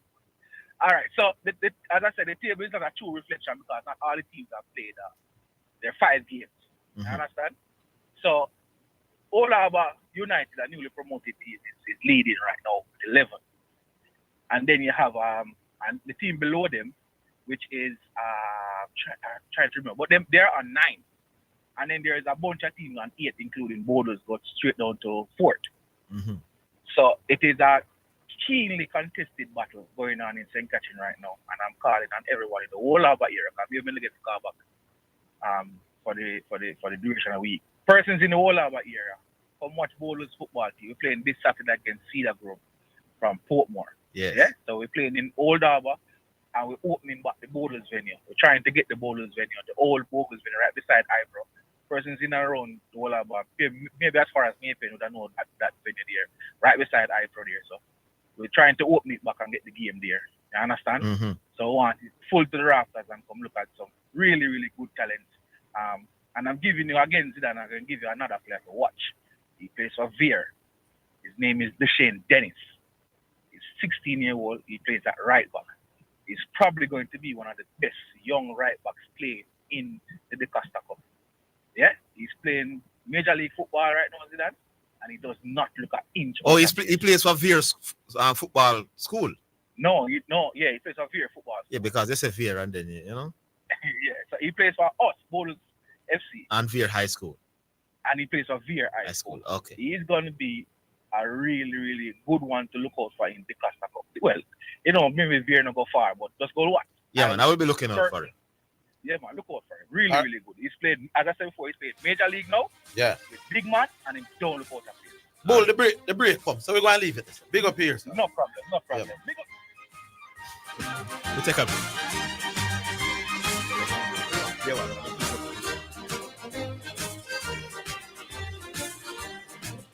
Tracy, who you go give on now? You're too fast. Hey, me I got Jotex now for buy up my sugar bun, wine slice, bulla, coffee strip, and marble cake, plus some raisin bread, banana cake, and the best rock cake for the pitney them. Me can get some? No, go buy your own. Hey. Jotex Bakery. Visit 20 Gold Street, Kingston, or call 922-5768. Open Monday to Saturday, 8 a.m. to 7 p.m. Delivery island-wide. Jotex Bakery. So nice, so right. Conditions apply. Rev up your excitement with Fidelity Motors. We are bringing you unbeatable. For financial news and the latest developments in the business community and economy, Financially Speaking is the top choice. Join me, your host Errol Gregory, Mondays and Wednesdays at 12:30 p.m. as we look at current economic issues, provide small business tips, and help you to build your business and portfolio. That's Financially Speaking, sponsored by Jamaica Stock Exchange, JSE Online Trading. It's now time for Sports in a Minute, sponsored by Edgechem, Western Sports, Megamart, Spectrum Insurance Brokers, Dangel Auto Spares and Accessories Limited, and Fosrich. Craig Brathwaite has stepped down as Test captain of the West Indies after 3 years in the role. The 32-year-old will hand over the captaincy to an as yet unnamed replacement for Australia's 3-match Test tour of the Caribbean in June and July. Brathwaite took over the side in March 2021, leading them to a home series victory against England in 2022 and winning a Test in Australia for the first time in 27 years. His team finished 8th in the most recent World Test Championship standings, and the opening batter now steps down at the beginning of a new cycle. And that's your Sports in a Minute. Sports in a Minute was sponsored by Edgechem, changing lives 1 gallon at a time. Western Sports, the sports people. Megamart, best value by far. Spectrum Insurance Brokers, setting the industry standard. Dangel Auto Spares and Accessories Limited at 20 Balmoral Avenue, Kingston 10, and shop number 10, 1A Chapelton Road. Call 876-929-9146. And Fosrich. Listen up, Jamaica. At Fosrich, everybody's getting a solar water heater. $20,000 deposit. 6 months to pay. What a deal. Fosrich Financing. Your Saturday afternoon has gotten better. Omega Radio Sports, 1 to 4 p.m. We give you updates, previews, reviews, and in-depth sports discussions. Our knowledgeable hosts and guests will have you glued to your radio with the latest sports topics and engaging conversations as we navigate the sporting landscape to keep you on top of things. That's Omega Radio Sports, Saturdays 1 to 4 p.m. Don't miss it. Tell a friend, call a friend, tell everybody. Omega Radio Sports is sponsored by Omega Radio Network. To sponsor this program, you can contact us at 876-204-9356. You're listening to Omega Radio, broadcasting live. Omega Radio, Omega Radio, Omega. You're listening to Jamaica's first and number one daytime sports calling show, The Sports Desk. All right, we have to detain Preacher for the next 60 seconds at most. One of the arguments going into champs this year was a little unique, was the rebuilding or repainting, resurfacing, depending on who you talk to. And no less a personality than Stephen Francis had made that. a prediction that the track would have been slow. In fact, one caller take me to task says Stephen Francis said the track will go slow, and we are take it light. And I was saying to him, Stephen Francis is a brilliant coach, but I don't know that he's no expert on which track will go slow before the track is tested. From what I saw, I didn't see a slow track, but you were there. I would agree with you. I think the general feedback from the athletes were that they felt a bounce in the new track. The times also give credence to what you're saying, because when you look at Kai Kelly, class 3 100 meter athlete, first year class 3, 10.60 to break the 10.69 previous record, and in that same event, Giovanni Finley from St. Jago ran 10.67. Exactly. So both athletes went inside of the record time, which doesn't happen too often. Two you got the class 3 at class 3. Then Sabrina Dockery from Lakovia, 11.08 in her semifinal in the girls 100 meters. Right. That's an amazing time. Yeah. It's the fastest time among females this year in the 100 meters. Yes. Bearing in mind that most athletes are still in their preseason running 60 meters indoors. Right. Then Gary Card, 10.06. I watched the race. In his semifinal of the 100 meters. And he was injured in the final. No, but at 50 meters, It's not just 10.06. That race, that semifinal where he ran the 10.06. The boy do a bolt. Run from about 80 right, meters. he pulled up about 80. That was easily sub 10. Easily sub 10 if he had pushed through. Now, those are the sprints. And usually when we think about whether our track is fast or not, we limit our conversation to the sprints. Right. But if you look at some of the distance races, I know the athletes acquitted themselves in those races. For example, Julius Atuba, the class 3 KC 1500 meter athlete, he broke the 1500 meter record by almost 7 seconds. Yeah, that's a big know that have anything to do with it may not have anything to do with the speed of the track. Yeah. But I'm telling you that athletes were comfortable with the track. Yes. They were enjoying the new surface. So I don't know that you need to give me a card. I don't know that there's any evidence to suggest that the track has gotten any slower than it was before. One thing which was I was making a point, preacher, before the thing about the proliferation of overseas based athletes. The podium for the 5,000 meters, people have 3 Africans on the podium. Now, Ono can't be happy with that. I'm not. I'll stay for 5 more minutes. All right. Because you might have some. 3 Africans. First time in our history that we have 3 Africans on the podium are collect medals. No Jamaican inside at a local boys and girls jam. Now, if you're not happy with that, I'm not happy. No, I don't know what can be done about it, because if you are taking people, even with the limitations, now the Jamaicans now step up. Well, the Jamaicans now step up. But we need to do something about our distance program. Even if we can't do nothing about the recruiting and the rules, we need to do something about the distance program. Because once an African come, 99% of them are going to beat everybody over. Remember the year when the Vincent did beat Arido from Calabar. Anyway, 615-2841 or 676-6968. We go back on line. Hello. Yeah, man. Hello. Yeah. What's going on? This is gentlemen. Yeah, good afternoon. Yeah, man. Good job, Preacher. You did a wonderful job over the weekend, man. Thank you, sir. Thank you. Yeah, man. Yeah, because you know I can't stay one place and watch track and field all day. So it was a radio who kept me up to date. You know? I'm not gonna lie. When I time I switch and go up on another station, I'm to come back to KLS. No, man, they did well, man. Yeah, like that. Yeah. And they kept giving the boys standings and all of that, man. Yeah, man, it's a big side, man. Davey and Trisha and O'Shea. Big side. No. Preacher right now, but you. You know, I want to talk about three things. The first one is the word discretion, right? And if we are going to go by the meaning of the word discretion, the freedom to decide what should be done in a particular situation, what we are asking the officials to do is to really cheat. Understand? That is what we're asking them to do. Discretion.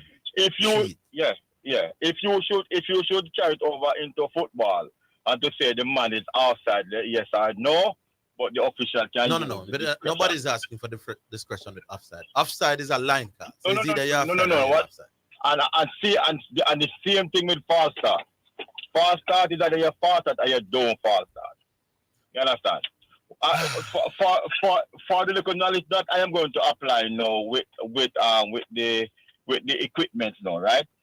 It is a pressure thing that when you go on it, your both feet is placed on the thing, right? And so it's a level of pressure release that gives you the fast start. Don't know. This is the part that I don't know now, but I'm going to guess that it can turn up or turn down, so that if you slightly move, it don't give a reading. You understand? That is the part I am guessing now. You understand? Yeah, this is the point there, Trav. Yes, What amount of that is the pressure? part. What amount of pressure will trigger the machine so that you have a faster reaction time than the 0.01 second? Yes. And are all pressure machines made equal? Yeah, No. I think Mr. Watt was making that point on another station this morning. That you have about four producers of these machines, four suppliers, and each may have a different weight that is attached to the machine. Yes. So you can could be adjusted. Well, the thing is, the ones that we have been using, we have been consistently using. It's not like we're changing suppliers. We're using the same suppliers. Right. But World Athletics recognizes that there's some variance in terms of that. And they may want to address that down the road. Yeah, man, you can't have different standards. Yeah, man, it needs to be addressed. So listen to this now. Along with that information that I just received now, right? When we are training at school, do we have this machine? Because if we don't have this machine, then it's trouble. It's trouble. Most schools don't. Because here are you now training without one way. You're training one way, and then when it comes down to championship, training one, and then it comes as a champ. It's a different dynamic. It's a different dynamic. This is a great call from a dispatcher, man. Excellent point. You understand? This is where the trouble comes in now. And so if we know that this is that mean, if the machine can be adjusted, you understand, then they should adjust it to a level before the champ. This is where I would use the discretion now, That one, not when the champ starts. So they would say that, listen, let us move it, just argument's sake, let us move it from 0.01 to 4 point whatever something. So that we give these youngsters who don't really this machine, who's not used to this machine, a chance that when them twitch nickel, it don't trigger off a fast start, because once it trigger a fast start, you cannot use no discretion right there.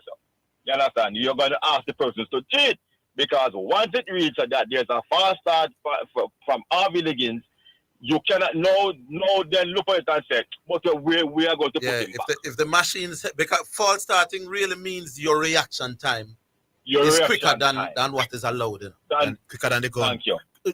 Quicker than the gun. Yes. So if they react, I think it's 1/10 of a second. If you react quicker than 1/10 of a second after the gun, you are deemed to have false started, because the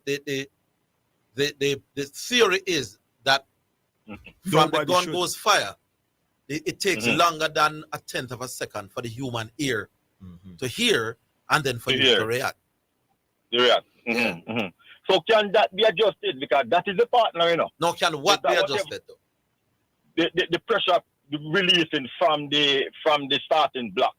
Because that's where you place your foot, And when you place your foot, it's like you place your foot on something, and then when you release your foot now, you understand, that is where it's a foot release now at 1/10 of a pressure second. In other words, your feet moving is considered a reaction, even if your foot and your knee them still upon it. Yes. You understand? But here's what I said to this now, Badger. Remember, the starters have the thing we tell them whether you reacted fast or not. So it's not just to practice with the machine, but with the equipment that gives you your reaction time. You get me? No, what do you mean? When the coaches would also have to have the additional equipment to be able to assess how the athletes are reacting to the gun. Right. So you'd have to have a gun. You'd have to have the block, and then you would also have to have the mechanism to tell you what is your reaction. But if you are not using, it's like, all right, let us go to football. If you're not using the same football that you're trained with to play in the final, if you're not using the same equipment that you upper your school are training with, a case you are training with that equipment, I don't know how you were school. training with that equipment that is going to be used at the champs, you're still going to be in problem. It poses that problem. But how practical it is to have every school in champs? It may not be very practical to get everybody to have every the school. same equipment. You must have a minimum standard of exposure, but maybe not have the same equipment all the time. It's not going to easy. We're talking about 100 schools. So the problem is then, let's come back. Tate's Pharmacy, Clarendon's super pharmacy, your one-stop solution for all your needs. We've got you covered. From prescription items to household essentials, toys, electronic items, and even an internet cafe. Come fill your prescription and stop at our deli for a scrumptious meal. Visit us at Shop 27 Bargain Village Mall, 35 Main Street, Maple, Clarendon, or call us at 986-2324 or 786-2222. You can WhatsApp your prescription to us at 876-313-8980 for a hassle-free experience. Tate's Pharmacy is a proud sponsor of Clarendon College football team. Thank you for choosing Tate's Pharmacy, Clarendon's super pharmacy. It's our business to know how much is being spent in what areas, from education to healthcare. From roads to security, because our taxes help pay for it. So, the national budget is our business. The national budget is my business. It is my business. The national budget is my business and yours. The national budget is everybody's business because it impacts every Jamaican. Visit the Ministry of Finance's website at mof.gov.jm for more information. Are you looking for unbeatable deals? Look no further. Fosrich is having a super sale. March 19 to March 30. Visit us in Kingston, Mandeville, Draxall, and Montego Bay. Discover amazing deals on hardware items, electrical items, chandeliers, flood lamps, LED bulbs, and much more. You cannot afford to miss this deal. Come shop and save at the Fosrich Super Sale. March 19 to March 30. Only at Fosrich. Open Sundays. You're listening to Omega Radio, broadcasting live. Omega Radio, Omega Radio, Omega. You're listening to Jamaica's first and number one daytime sports calling show, The Sports Desk. All right, so we're back with you, Patrick. Did you say earlier on that it was the same machine they used this year? They used for 4 years, the same machine. Based on what preacher said, Mr. Watt said. Yeah. While it might be the same brand, is it the same pressure? Yeah. You understand? Because you understand what I'm saying? Because it must be a reason for so much false start, brother. It can't be just. But what about the argument that by Saturday the false starts were down? So is it that the youth them decide to wait and react to the gun rather than anticipate? Maybe if the thing can turn up or turn down, then turn up or turn down. The reaction time. We don't know. You understand what I'm saying? That's my thing, you know. You see, I don't know if the reaction time can be adjusted. If the pressure released from the starting block can be adjusted. You understand what I say? And if it can, we don't know if them turn it up or turn it down, so that if it take more release from the block for it to register a fast start. Well, I'm no expert. So, well, we need to, and then no. If that is a problem, or these, again, we say we don't know if these blocks are new or just the same brand that we are using.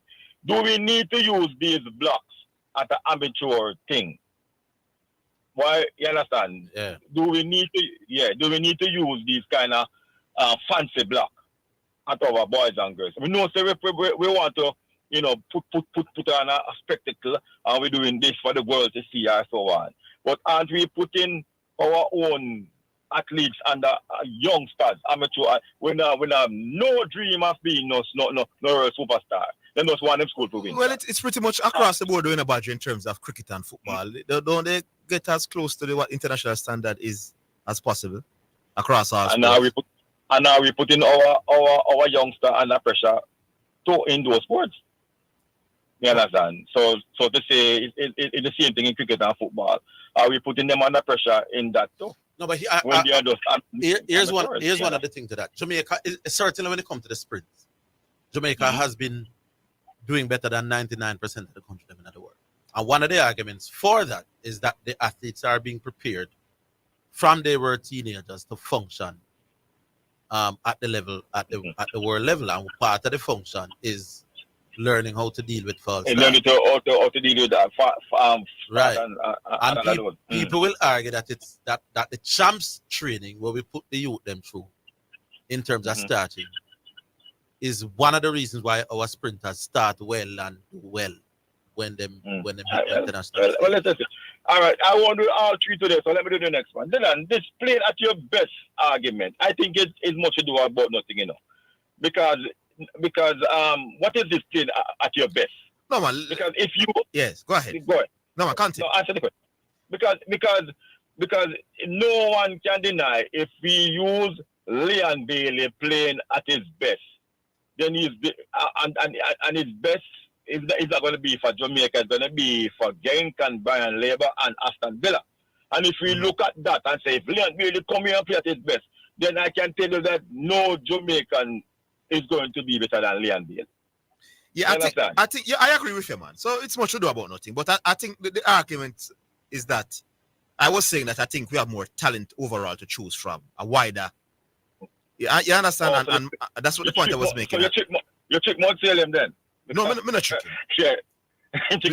Because everybody agreed that the 98 team as a unit and what you want to set out to achieve was doing better than what we're seeing now. Right. I was just pointing out that listen, we might have more talent now, but we're just not getting it right. We're not getting it together. We're not putting it together. And again, last part now, there's no way Shaker Jackson can be more famous than Leon Bailey. Leon Bailey is known in Genk for more than one season. He's known in Germany for more than one season, and now come to England now for more than one season. You understand? Yeah. If you're going to depend on Olympics for Shaker Jackson in our race, you understand? Then that's not going to make it. You're going to see Leon Bailey week in, week out. So if I miss a match this week, you can see him in our next match next week, and so on and so forth. No, he's playing in the Champions League. No, man, it's not even close, brother. You understand? Because what they're going to tell me is that the brother from Trinidad, that when Bolt came first in the Olympics and broke the record, he is the second most famous man then, because he comes second, not Augusta, brother. Yeah. You know, for me, though, Badger, it's not as simple as that. You perform here, you do this, you do that. Because I believe that, for example, in Jamaica, I think a man could argue that Shelley and Fraser Price is actually more known than Leon Bailey. But Sherika Jackson? Yeah, because no. Because and I'm going to answer that. Yes. Shelley is more known because Shelley is more than track and field. Exactly. And that's what I try to teach Garvey. The reason why Usain Bolt is so larger than life in terms of a sprinter is not because he must go Olympics go win. I'm going to win. Exactly. Is him go about it, the world records, he beating chest before he reach the finishing line. He thinks he does before the start. He just brought something new to the sport, my boss, that we had never seen before. Badger, when you said Shelley is more than track and field, what do you? Shelley, all right, look like her personality. Yes, outsider. It's like a Muhammad Ali. Yeah, man, she attract the non-track and field people to her. People in to her and all them something there. You understand? Yeah, man. So a personality will make you know her even more. And then you say, oh, she do. Oh, check out. I don't know that her personality will make you know her. Her personality may make you like her. But I think everybody will know Shelley. I think everybody will know her because she's a tracker. If Asafa Powell was the person who only run the 100 meter and won, he would not have been as popular like Bolt. Anyway, make believe it. We've been at it forever. Big up yourself, Badger. Cool, yeah, man, cool. Yeah. All right, we go Hello? back on that. Hello? Hello. Yeah. Brother, how long we have to keep Badger up on the program? Because his call was pretty good, you know. Huh? We apologize. But his call was pretty good. Just this is correction. The correct. What preacher there? He had to run. Him gone? Yeah, he had to run. Lord of mercy. And a preacher I don't want to talk to. Anyhow, I listened to the coverage whilst preacher and the others were broadcasting over the weekend. Must say good job, good debut, preacher, where that is concerned, you know. Yeah, man. Preacher seems to be a natural. Yes. Yeah. Some people that fit into things seamlessly. Yes. Yeah, man. Now, I saw something that happened at the girls and boys championships I've never seen before in my life. I wanted to ask preacher if he heard whilst he was there. The reason given, where two athletes were given a false start in one race. Yeah, man, and that know that happened before. Me never see that happen. No, man. You mean Hold on. Well, me not talk about two separate occasions. Oh, you mean two people jumping the gun? Oh, at the same time? At the same time. At the same time. What kind of, you ever seen nothing like that, brother, in your lifetime, brother? No, usually them give one, the one with them think with first. So, I've been listening out to hear if anybody would talk about it, and surprisingly, I didn't hear anyone mentioning it. You understand? I believe something definitely was wrong with those machines. It could not be. I mean, this is our bread and butter in Orville. Yeah, but how do you explain Saturday when there's only must one fast? Then fix the thing, man. Or the week. The other argument is that the hundreds were run from before Saturday. People don't usually false start. The hundreds are what people mainly false start. And to mainly the I mean, even the sprint hurdles and thing are less. And the hurdles, right? People less likely for false starting at them. So maybe the fact that less false starts happened on Saturday. So Orville, you don't think that the plethora of false starts that took place, you don't think it's strange? Yeah. Them just not. Personally, I believe they might not want to come out and tell us exactly 60 that's too much, brother. What was happening, but I believe them just never get the thing right at the start, brother. They never fine tune the thing. On the face of it does sound a lot. Yeah, man. All right. Zidane.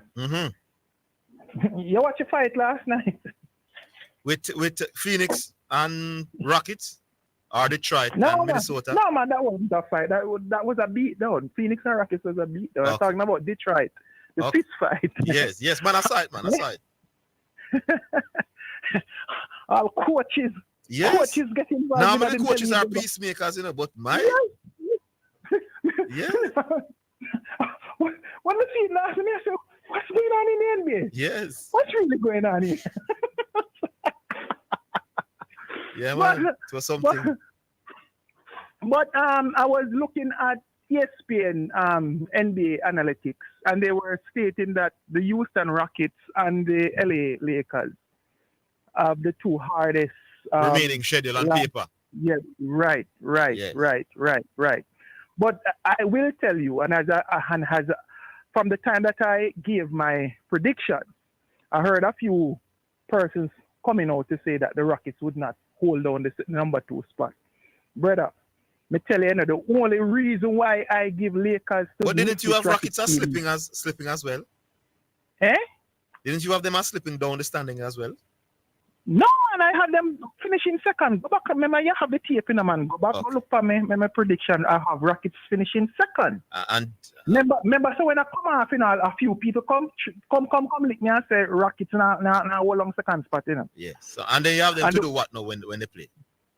I have them being knocked out by Lakers in the second round. Well, they're not going to play right. Lakers in the second. And the only reason I have the Lakers over them, I have the Lakers, a healthy Lakers beating them, because if the Lakers are not healthy, the Lakers can't beat them. But a healthy Lakers should pass. It's likely that they're going to either face the Nuggets or the Lakers in the second round. Not necessarily the Lakers, because the Lakers currently occupy a 4th spot. Mm-hmm. And Denver 2 games ahead of the Lakers. Mm-hmm. Yes. I think the Lakers will finish third. You think so? Yeah, man. All right, we could see. That's where I have this. All right, somebody text me say Asafa and Dennis Mitchell fall start in one race Saturday. I don't remember. I mean fall start together, not together. At the firing of one gun. Over the weekend, brother. Eh? First finish that over the weekend. We can't remember one gun fire and 2-man fall start. Yeah, man. We never see that yet, brother. Somebody track and feel cool out there on the context. And I would really want someone to explain that to me. That's what I really wanted someone to explain to me. Oh, and somebody said that with Asafa. That's why I wanted to catch the picture, you know? Asafa and John Drummond that are world champions. So the information coming in thick and fast. But we'll take a break. All right. We'll play the tune and then we'll come back. Yeah. Go straight to Western Sports for all your track and field needs, like spikes, high jump equipment, throwing implements, hurdles, not to mention your team tracksuits, running tights, vests, and shorts. The time by Western Sports, the sports people, is 3 o'clock. You're listening to Omega Radio, broadcasting live. Omega Radio, Omega Radio, Omega. You're listening to Jamaica's first and number one daytime sports calling show, The Sports Desk. All right, time now for selection number 2, and brought to you by HKM Paints for people who dream in color. And this one is from Chevelle Franklin and Lady G, and it's called Thank You.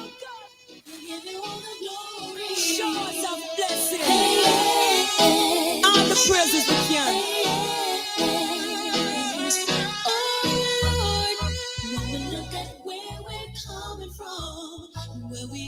Today, yes, we gotta say thank you, and Lord, and you promise to deliver us, got us in every way. We gotta say thank you, And the nice stop, thank him for waking me this morning, thank him for carrying me through the day, thank him for all of his blessings. How we love my life, we never go astray. Who may I talk about the Almighty King? Give us life, and that's the greatest thing. I know Jah is real, and I can feel him. So with the love in me and me express my feeling. you have been so good to us. We give you all the praise. We gotta say thank you, and God, we love you and adore you. We sit by your side. We gotta say thank you, Lord. Sometimes we pray and think we pray and no answer. Have faith, stay strong. With God you can suffer. Just remember everyone a burden to bear, but Almighty now give you more than your share. Through the powers of Jah, that's why me a strive. Him can't be held back and him control me life. Anything me want me know he will provide. That's why me not gonna live by the Almighty side. Though the road is rough and rugged, you brought us through. When time seems down and out, you show us what to do. Just call upon him. When the road seems rough and rugged, you brought us through. He will never let us down. When time seems down and out, you show us what to do. Oh Lord, when we look at where we're coming from and where we're up today, we gotta say thank you, and Lord, if you promise to deliver us, got us in every way. We gotta say thank you. Me have to thank him for waking me this morning. Thank him for carrying me through the day. Thank him for all of his blessings. How we love the Lord, we never go astray. Who me and talk know the Almighty King, who give us life, and that's the greatest thing. I know God is real, and I can feel him. So with the love in me and me express my feelings. Please stay by your side. Gonna say we love you,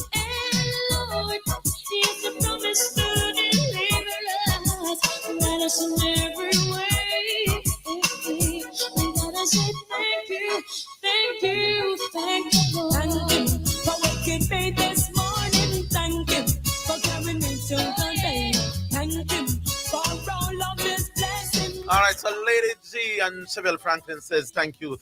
And that's our second selection brought to you by Edge Campaigns for people who dream in color. I'm looking back at the case with John Drummond and Asafa Powell, where the two of them did false start. But this is what the rules were at that point in time. So Drummond and Asafa Powell of Jamaica had been disqualified from the second of the 4 races under the IWF's controversial new false start rule, by which the first man to jump the gun is given a warning, and anyone who transgresses thereafter is summarily ejected from the race. So those were the days when you had, it wasn't the hard and false start rule. So the entire field was put on what the music call that now, like a warning. And John Drummond picked this the second time and get ejected. If that is the case, then why was Asafa? And Drummond was saying, I didn't move. Ting. Remember, and with light on the track and all that kind of thing. Anyway, we take some text messages, Ken. Text message. It's now time for text messages on the sports desk. All right, so this text is referring to that. Asafa and Drummond false start in a same race at the World Championship. I don't remember the year. And then the person said the 2003 World Championship. So yeah, we did refer to that. Good day, Sports Desk. It's fair to say the false starts dropped drastically on Saturday compared to the earlier days because there are far less races and especially no 100 meters on Saturday. Flacco. I just getting a text from somebody who should know that there's another explanation why there was less false start on Saturday, but I getting some more information. Listen out for you. Orville and Zidane, who should be the next West Indies skipper now that Craig has bid adieu? Also, what you think of Hope replacing Ravman for T20? Now, I was having a discussion this morning about this. Who are the options if now that Craig gone? Usually, in Test cricket, it is batsmen who captain. Make we look for the batsmen. Mikhail Louis, not going to be the captain. Who bat 3? Well, I know Athanaze won't be the captain. Hodge won't be the captain. Greaves won't be the captain. Casey Carty won't be the captain. What the youth just get him thing the other day. The youth will make him debut over Pakistan. Django or whatever. He won't be the captain. So none out of the top 6 batsmen will not be the captain at the moment, now that Craig gone. Da Silva was the vice captain, but Da Silva get dropped the last series and is doubtful to come back for the series because as a wicketkeeper, Tevin Nimlak has done enough. So it's difficult to see which batsman would captain the team. Alzari has acted as vice captain before, but I don't think the powers that be are too happy with Alzari. And then you come down to Roach and Seals and so on. Roach is on his way out, so I don't see them making him captain. And then the spinners now, I don't know about none of the spinners. What I'm envisaging is Hope go and get the captain. Hope is already your white ball captain. Captain of the T20 now they have asked him. Or it was the ODI captain, now they're asking him to captain the T20 captain. Sammy has already dropped hints that Hope and probably Rutherford, based on what I understand, may find them way into the test. I wouldn't be surprised if just like how Sammy is all farmer coach, Hope becomes your all farmer captain. All right, so Gav is a salty point about viewership is idiotic because remember the World Cup gets less views than Olympics, and we all can agree World Cup stars like Pele and Maradona gain most of their fame for World Cup exploits. Well, it's on record that the World Cup of 2022 is as the record most views, which is something above the 2008 Olympics. So, all right. So West Morgan for Mariappa. And remember, baby captain Bolton. Ricardo Fuller was better for Stoke than Antonio for West Ham. That's the footballer. All right, here's one last one. Yes to correction question. 2 athletes can false start if both react under 0.100 seconds. I don't think it's 0.100. I think it's 0.10. And the person is going on to say both would be disqualified under World Athletics rules. Mr. Watt alluded to seeing it for the first time in his career this morning, but concluded that there was evidence to support it. All right, so those were the texts that we have now. We go back online. Hello. Orville. Yes, sir. Afternoon. Chuck. Afternoon, Zidane. Yeah, good afternoon, Chuck. Yes, man. So I want to kind of follow in the footsteps of Baggio in the saga that we've been discussing. Right? The first and most important thing, Orville, is that this is amateur sports we're talking about. So even though we are using international equipment, we have international starter, we have international this, that, and turn knows what, it is amateur sports. Here's something that I'm just speaking to from somebody who should. That, and Issa, if it is true, let me put it this way: if that information is not true, then Issa don't come down for me. But I'm getting it from a good source. That part of the reason why we did not have too many false starts on Saturday is that at one point the officials were no longer working with the reaction times by these machines because they realized that they were proving unreliable. Somebody tell me that now? Not true. Well, that would be. I heard Mr. Wellington speaking this morning. Yeah. And if my memory serves me correct, it is the opposite. Like when he spoke to Mr. Watts about what was happening and they gave him a report, I think they agreed to go through the reaction time. All right. I'm going to leave it right here. But somebody who should know is saying, what me tell us to them, said that they at one point. It's not like the opposite, unless me hear it right. That would be But grossly unfair to the others who had to work with it for the first couple of days. Yeah, that's another one. Because, all right, Mr. Watts also said, Orville, that he anticipated, and he said it, I think, to Mr. Wellington, that he was going to have a lot of false starts this champ. And when the question was asked why, he said he went to a lot of the development meets. And so what? And it was like a slappy dash. It's just like, all right, man, come at the start. And the man gets set, go. So Mr. What is... It's like, it was not as diligent as what happens when you come to the stadium. So Mr. Watt is suggesting that the development meets, the starters were allowing the youth them to pick more than maybe not going to say allow, but they were not maybe as diligent. No, but if you're not calling back when them pick, then allow them to run when them pick. Yeah, well, maybe they're not looking up pick them just to say animal get set go and gone, because maybe in terms of the volume of races, they may not necessarily get around to doing it like how it is done at the stadium. Yeah, but me I say where the volume of races this year more than any other year. Why would the starters be less vigilant this year than any other year? You mean at the development meet? Yeah. Well, and that's for sure. If any diligence go on there, and what level of diligence goes on there, because the kind of equipment that is used at the stadium apparently is not at the development meet. Them high-tech something here don't seem to be at the development meet. So a lot of men get away with things. When they come at the stadium, it's a different ballgame. Yes. But that aside, as Baggio said, why do we have to use these high-tech for amateur sports? And I agree with the answer that you gave, that we're preparing them for down the road. Yes. But I don't know that a school like, we're in a school now, the Rona Fogo Road, them can afford them high-tech something here. They can't. Well, I don't know. I don't know how expensive these machines are. These are expensive machines.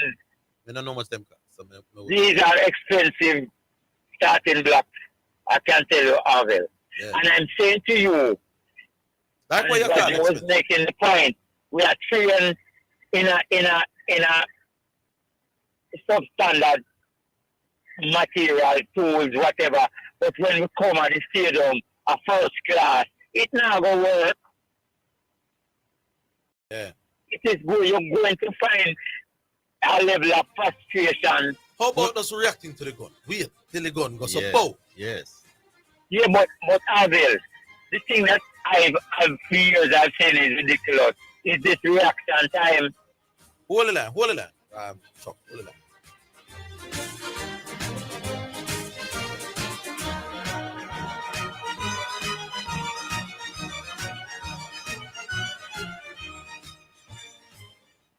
Taxpayers, if you have outstanding taxes, now is the time to apply for the Special Arrears Settlement Program. Pay outstanding principal amounts on corporate and individual income tax, education tax, pay as you earn, GCT, special consumption tax, asset tax, and partnership income tax. To get interest, penalties, and surcharges waived. GCT filers, to benefit, you must submit your application in writing. Offer available until March 31. Don't miss out. For more information, visit www.jamaicatax.gov.jm or call 888-829-4357. Tax Administration Jamaica, working together to serve you even better. The journey to the Multi-Mile begins here, the 5th running of the Ian Levy Cup Grade 1, the newest addition to the Multi-Mile Win and You're In series, with a purse of $4 million and a distance of 8.5 furlongs. Watch Jamaica's finest thoroughbreds compete for a spot in the Multi-Mile. April 5th, 2025, post time 12 noon, only at Cape Manus Park. See you at the races. Are you looking for unbeatable deals? Look no further. Fosrich is having a super sale. March 19 to March 30. Visit us in Kingston, Mandeville, Draxall, and Montego Bay. Discover amazing deals on hardware items, electrical items, chandeliers, flood lamps, LED bulbs, and much more. You cannot afford to miss this deal. Come shop and save at the Fosrich Super Sale. March 19 to March 30. Only at Fosrich. Open Sundays. For financial news and the latest developments in the business community and economy, Financially Speaking is the top choice. Join me, your host Errol Gregory, Mondays and Wednesdays at 12:30 p.m. as we look at current economic issues, provide small business tips, and help you to build your business and portfolio. That's Financially Speaking, sponsored by Jamaica Stock Exchange, JSC Online Trading.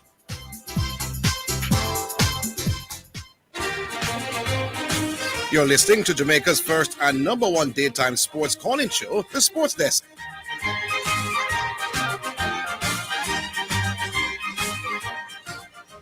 All right, welcome back. Chuck, we're back with you. Yeah. So, Zidane, what is the purpose of these starting blocks? The purpose? Yes. Is it to assist the athlete to push off? Yeah, essentially. Mm-hmm. So, then the man and not get up off of the ground. Him foot still on the block, and you tell me same false start. So you tell me same reaction time is whatever, over whatever. It don't make any sense. The computer reads the lack of tension as you moving. Maybe them should have. The blocks is there to push Orville. Isn't that so? Maybe them need maybe rather than the reaction time being in your foot, it should be in your hands. Because I'm saying if that is what it is there for me to push. No, man, it's not only there for that. It's there in modern times to determine how fast your foot has left the block as well. To judge, if you have pick or you not pick. But Orville, if your hand don't come up off of the block, off of the ground, and your foot is still in the block, but yet still, then I tell you, say you're shaking at the block, and then throw you out of the race. These things are ridiculous. May I understand what you're saying? In other words, a lack of tension on the starting block doesn't necessarily indicate an athlete planning or preparing to move. Because the man just nervous in the block, a big race. Right. And I'm wondering if in the future, the reaction machine will not be, you see that line where you have to put your finger upon at the 100-meter start, whether that line itself shouldn't contain the pressure something where the blocks contain. So rather than judge your feet and the lack of tension and the blocks by your feet, it judges your hands. Because your hand moving is a greater indication of you moving than your foot being tense, understand? Yeah, yeah, you maybe see, that this Saturday wasn't a good day, Orville. The sports would have spoiled. Because most of the people, you can imagine a man win a race, Orville, go around the so and then celebrate with the crowd and hug up who to hug up and pump our fist and go around the back now and drink champagne and cock up him foot and get a bulletin say him false start, him disqualify 1 hour later. How that make any sense? Yeah. No, you can't reinstate a man for false start in the race. Though. That is completely ridiculous. That is more than ridiculous. At that point, you run down, stand up in front of your home crowd and jump up and hug up and kiss girlfriend and hug up mother and do all of that and go around the back now and drink champagne, suck up your foot and then you hear say 1 hour time you retroactively disqualified. At that point, yeah, even if you think him false start, you have a load. You have to know it. That is what I say. And this is the word only that discuss now about discretion. Yeah. That is where discretion should come in. No, we never catch it out so we can't catch it in the boardroom. It don't make no sense. You know what go happen next? You go here say somebody like say maybe Calabar or KC or JC or Carrie Issa go a court at the Supreme Court because them this retroactively disqualify a man out of race. Yeah. And that is what left to happen, you know. Yeah, I feel it. Because they spend so much time and then there needs to be a schedule, Orville. So I like a race and run. Right? Yeah, man. Is that true? They throw out the man out of the race. How much time is there for the jury to go sit down and hear and make a decision? Because by the time, you know, and you do all of that, you know, so what happened with the first athlete?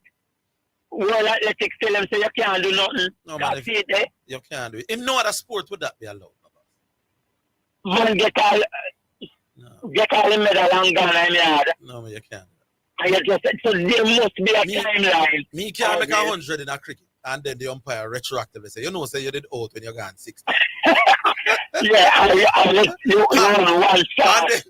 You did when it was 90 years. No, you did out when you did gone 60, brother. But I know we just has to say you did out. And rather than 100 or 60 me make. No, but that's fine. Yeah. A Joe. There must what we need to do, Orville. What I am challenging you to do. Or in the third quarter of a basketball game, you tell the team, say, say, you did travel when you did score in the first quarter. Oh, you tore the dip on the line. No, so it's not a 3-pointer. It's a 2-pointer now. Yeah. What we need to do and ask people like Orville, is to have the discussion with them. And for them to give you a timeline as to when they're going to sit down in the boardroom. Look at all of those issues that come up and tell us what are the plans going forward, because this retroactive something is not going to work. Okay. It cannot work. All right, Chuck. Chuck, yeah. Believe it. Yeah, man. Listen. Big up. All right. I will take another one. Hello? Yeah, you hear me? Yes. All right, so CC there. Oh, this is CC. How did you? Yeah, man. So, but there, Zidane, Orville, what going? There. More ask, when IWF changed the name to World Athletics, right? But before them change to World Athletics. You know why them do that, Orville? No. Before the name was International Amateur Athletics Federation. The IAAF. Amateur being the key thing. The IAAF. Yeah. So when we did have Olympics years after years, every 4 years, you know what it was? An international amateur. He's saying you must lift your. We are hearing you clearly, but he's saying you must lift your voice. CC, the technical apparent. No, I'm saying. All right, so I'm saying IAAF stands for International Amateur Athletics Federation. Yeah. They changed to World Athletics, right? Yeah. But in the beginning, the International Olympic Committee (IOC), before the Olympics used to be an amateur event. So when time we have Herb McKinley, all of those guys who were running these big international events, it was an amateur event. They were deemed amateur athletes. So when Badgie and Chucker come and say, we can't expect technology to be implemented at amateur meet. No, but the fact that that the thing was called IWF don't mean that the Olympics was only competed I'm telling you that amateurs. it was amateur. It was amateur. When was the name changed? Orville. No, I know what you want to try saying. The World Athletics name changed recently. What I'm saying to you, I'm going back to the point when the name changed in the 80s, allowing for they made the rule relax, allowing for professional athletes to compete at the Olympics. That is the reason why a lot of athletes never got paid, or up to this day don't get paid when they run at the Olympics. Because previously, for decades and decades, it was an amateur event. I don't know, but no. To say it was an amateur event is not the same thing as to say. All right, an amateur event means you don't get paid. You should not get any endorsement. Yeah, but I'm saying professionals used to take part in the Olympics. No, but I'm saying if you took part as a professional and they knew and they found out, you could have get banned and them. So there's other things. When did the Olympics start having professionals in it? In the 80s. Then okay. So in the 70s there were no professionals in the Olympics. There were deemed no professionals. What happened is that they did an investigation. Hold on. So when Donald Quarry ran in the Olympics in the 70s, he wasn't making money from track and field. Listen to what I say, Arvin. Listen to what I say, and listen to what I say, Kim. In this 70s, they did an investigation, and they said there was a proliferation of professional type athletes, deemed professionals from the Eastern Bloc of Europe, coming to compete in the Olympics. And as a result of that, they had to revise the rules and revise it and look and say, some of these athletes are being backed by the government. They are being given money to train, all of these things. They were being treated as professional athletes, and they were not subsequently supposed to. Why do you think USA never had no professional basketball players in the Olympics up to a point? I'm attack the athletes.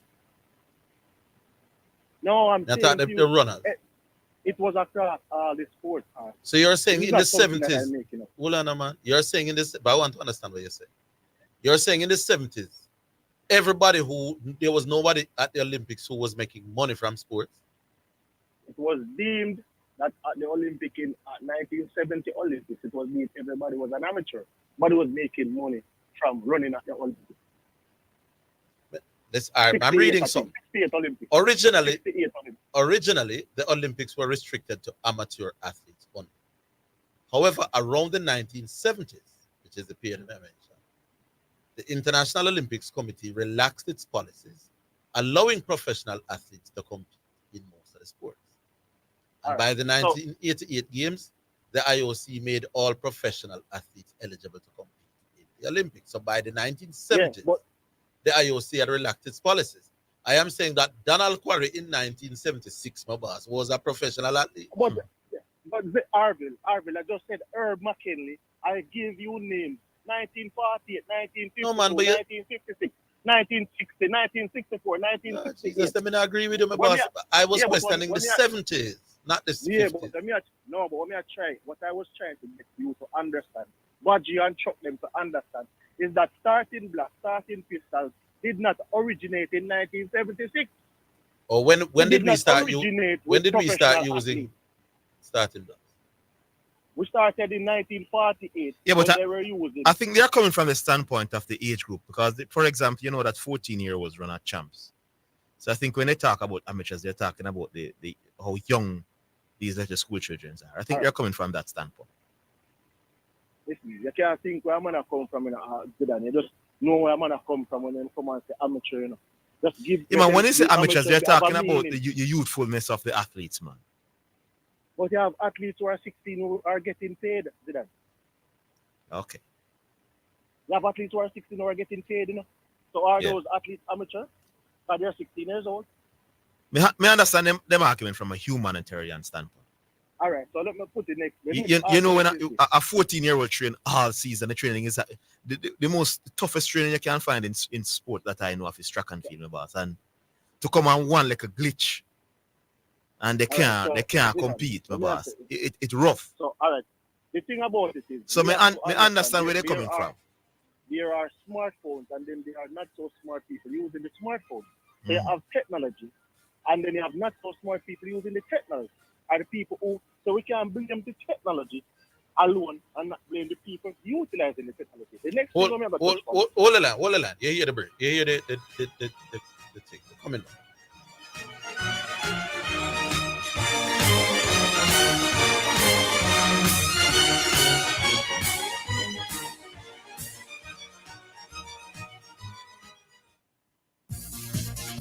It's now time for Sports in a Minute, sponsored by Edgechem, Western Sports, Megamart, Spectrum Insurance Brokers, Dangel Auto Spares and Accessories Limited, and Fosrich.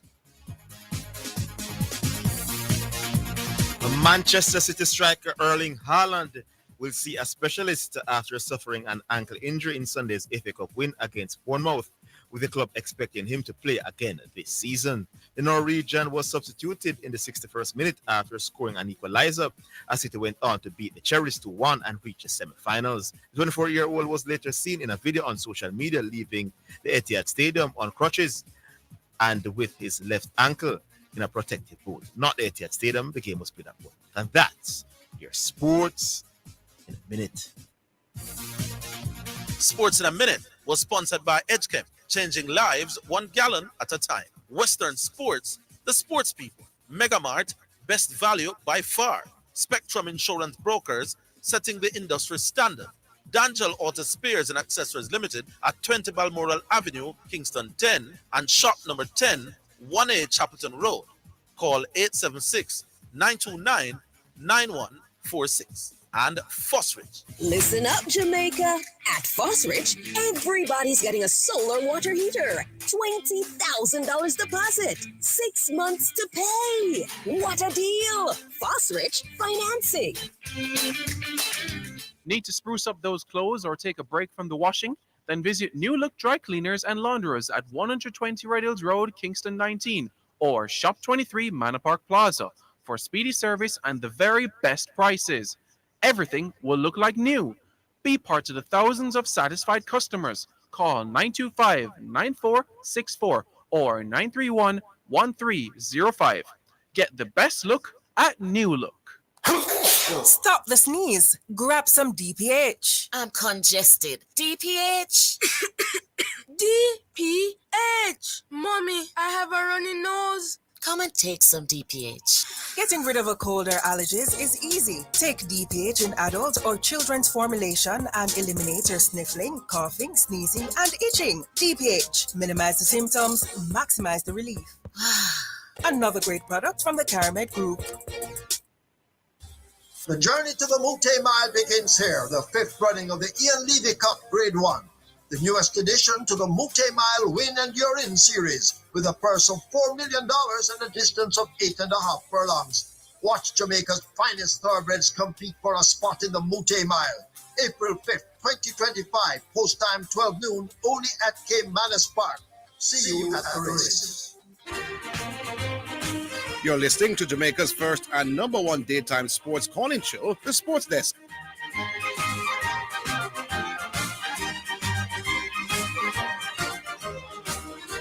All right, welcome back. Back with SEC. I just want to clarify this, that amateur athlete is someone who participates in sports for personal enjoyment and not for financial gain.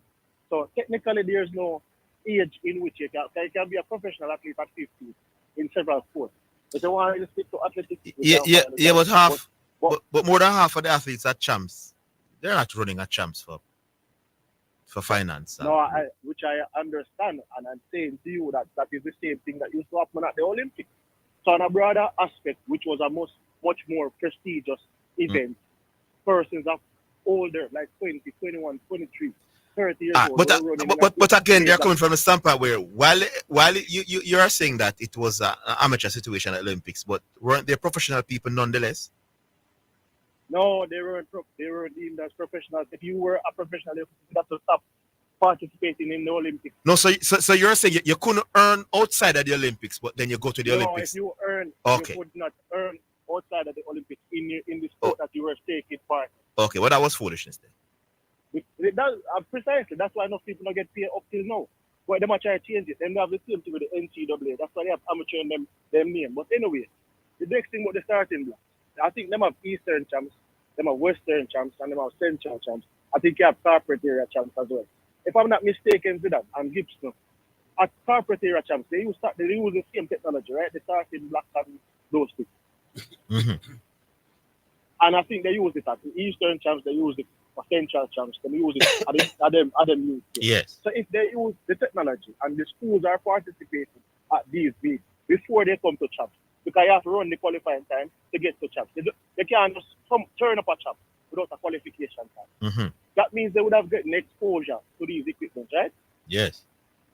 So it comes back down to the people who are using it, because key in what I think Mr. Wellington said on the other thing, when I say was the thing about the starters.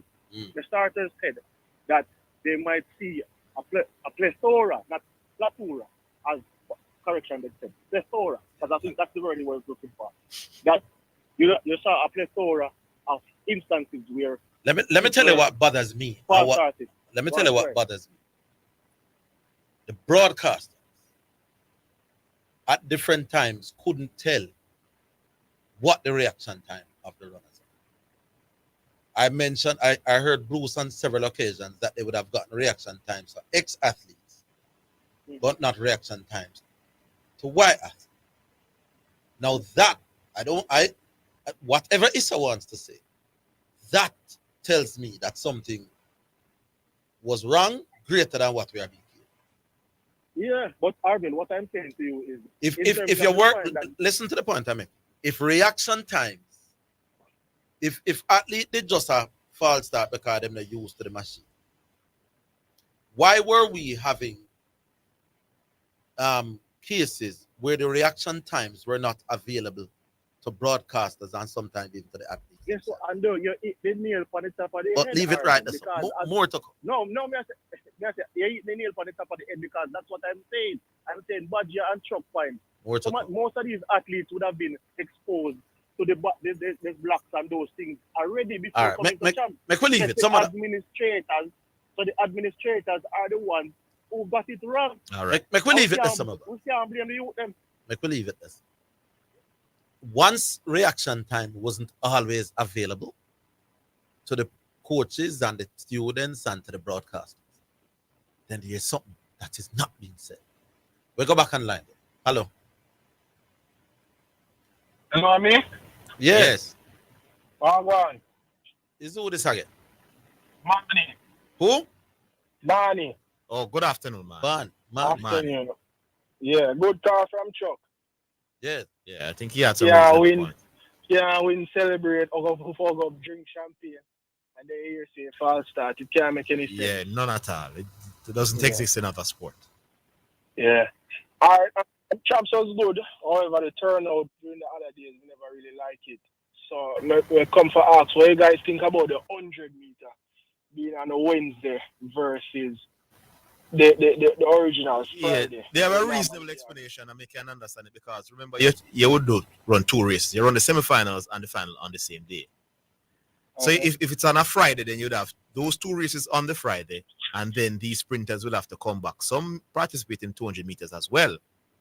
Mm-hmm. And that occurs on the Saturday. So I think the recovery time is not sufficient enough. So, and I understand that. That's the reason? Yes. I hear a man say, a sports person say, is them a train the athletes them for the Olympics. So the same when you go on in the Olympics. That's what I had heard.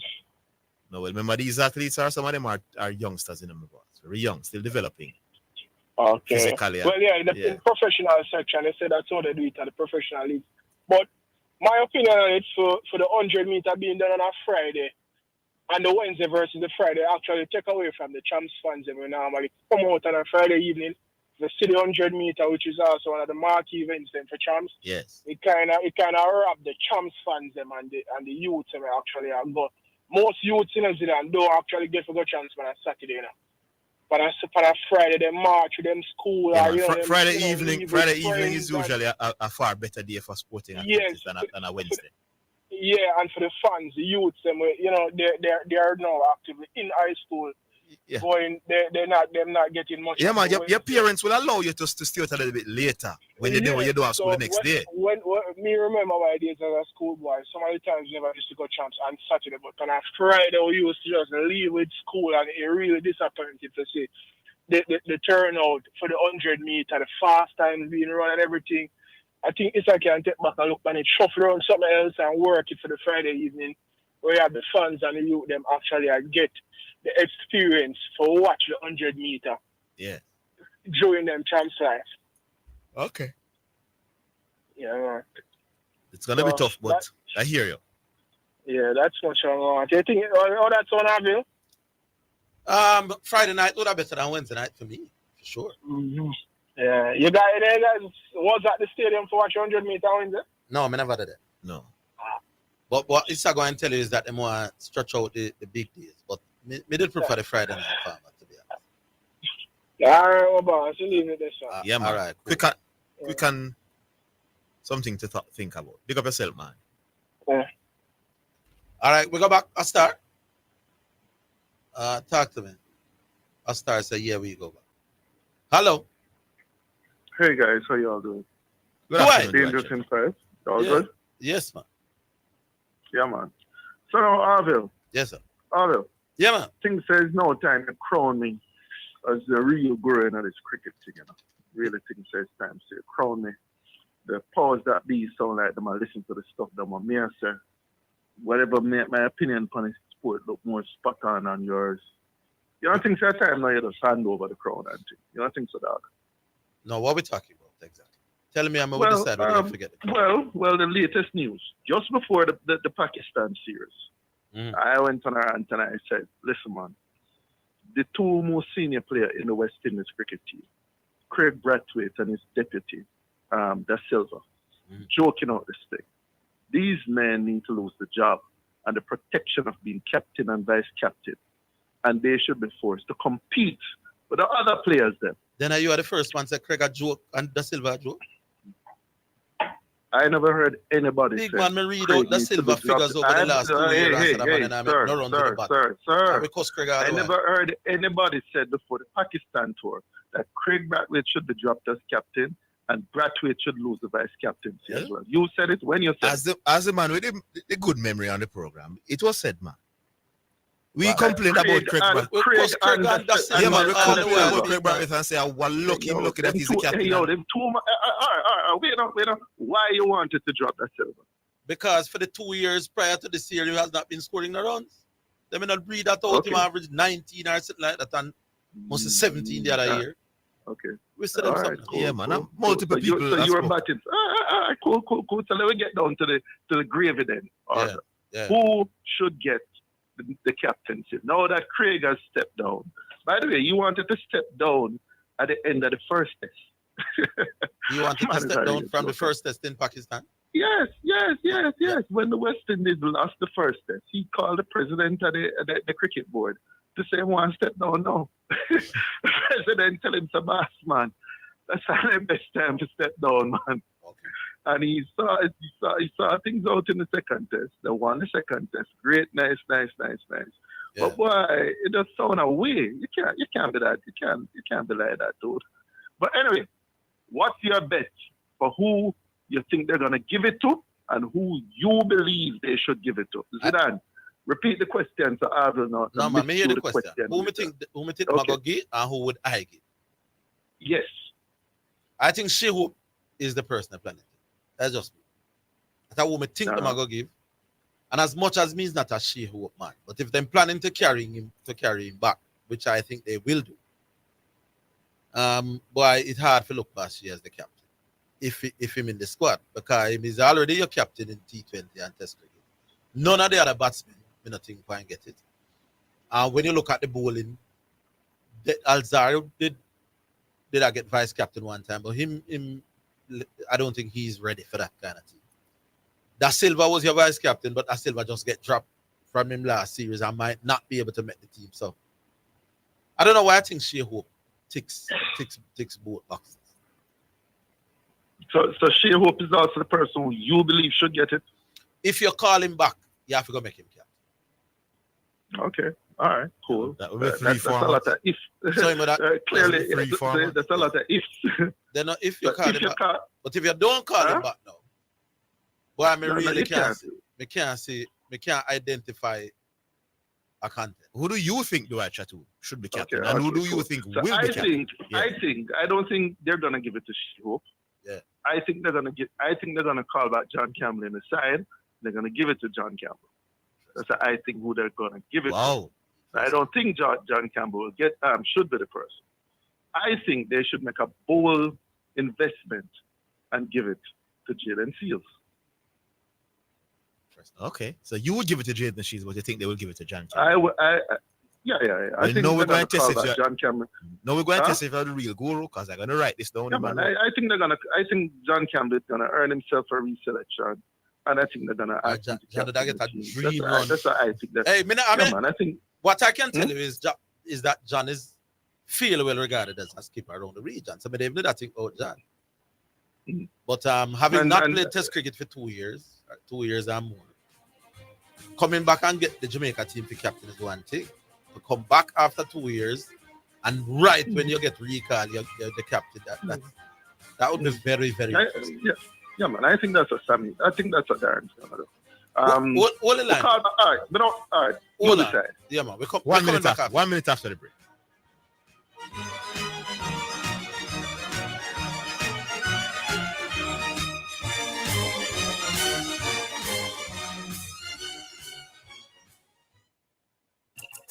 We may be all over the world, but we're still in this together. Feel, make it easy for you get your money. So if you have to get something from your brother or mommy, hey, it's not Insta, it's a MoneyGram. Zoom, check your phone, your money land. VMBS money transfer. CFA faster, easier. Sign up for VMBS direct to bank account transfer today. No matter step out, be time no line. Straight in your account, money reach long time. VMBS money transfer. The journey to the multi-mile begins here, the 5th running of the Ian Levy Cup Grade 1, the newest addition to the multi-mile win and you're in series, with a purse of $4 million and a distance of 8.5 furlongs. Watch Jamaica's finest thoroughbreds compete for a spot in the multi-mile. April 5th, 2025, post time 12 noon, only at Caymanas Park. See you at the races. For financial news and the latest developments in the business community and economy, Financially Speaking is the top choice. Join me, your host Errol Gregory, Mondays and Wednesdays at 12:30 p.m. as we look at current economic issues, provide small business tips, and help you to build your business and portfolio. That's Financially Speaking, sponsored by Jamaica Stock Exchange, JSC Online Trading.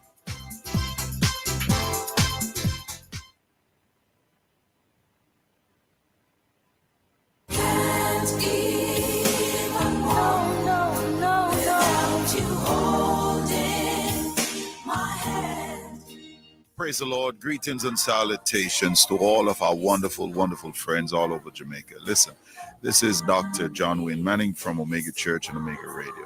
It has always been my dream to establish community work here in Jamaica. Television, church, humanitarian work here in Jamaica. And as you know, we have been doing the radio since 2022. The time has come that we're calling all help, kingdom-minded citizens, putting together this team in Jamaica. We're looking for helpers, kingdom-minded helpers, from hospitality, humanitarian, administration, coordination, media, for television and radio production. If you're looking for more and you'd like to be a part of this team from Omega Center, Jamaica, I'd like you to give me a call. 876-204-9356. If you'd like to do more, serve more. This is for serious leaders that really, really want to make an impact in the life of our fellow Jamaicans for the Lord Jesus Christ. Text me at that line, and a member of my US team or European team will reach out back to you. Thank you and God bless you. I hope you're ready to serve. Text me at 876-204-9356. A member of my team will reach out to you expeditiously to expedite this help. Omega Center Jamaica local team invitation. Be a part of it. Let's change Jamaica and make Jamaica great again. Down on my knees, on my knees, I've learned to stay. You're listening to Jamaica's first and number one daytime sports calling show, The Sports Desk.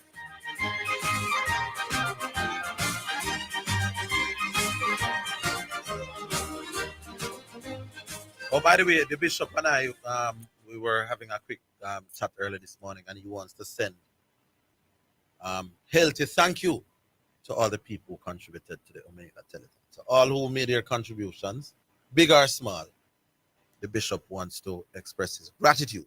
In fact, we at Omega General wants to express our gratitude. We're never given nothing to put down, so we're grateful for every penny. Back on line. Yeah, do I too? Yeah, man. Now, the reason I personally wouldn't give it to Hope, I wouldn't give it to John, is that they have not shown me that they're strong competitors against quality bowling to stay in the team as batsmen. Jaden Seals, from the very start of his career to now, is a sure pick and is a guy who has shown himself to be a class international bowler, not just a bowler, a class, A-class international bowler. Yeah, but you don't get captain. You don't get captain on the basis of how good you are as a player. You know? Yeah, what's the point of selecting a captain who you have to wonder about dropping after 5 test matches? That don't make any sense. Yeah, but what's the sense of selecting a captain who you have no idea of his ability to lead? That's what I said. Let us invest in him. Let's invest in him. I think I understand the point he's making.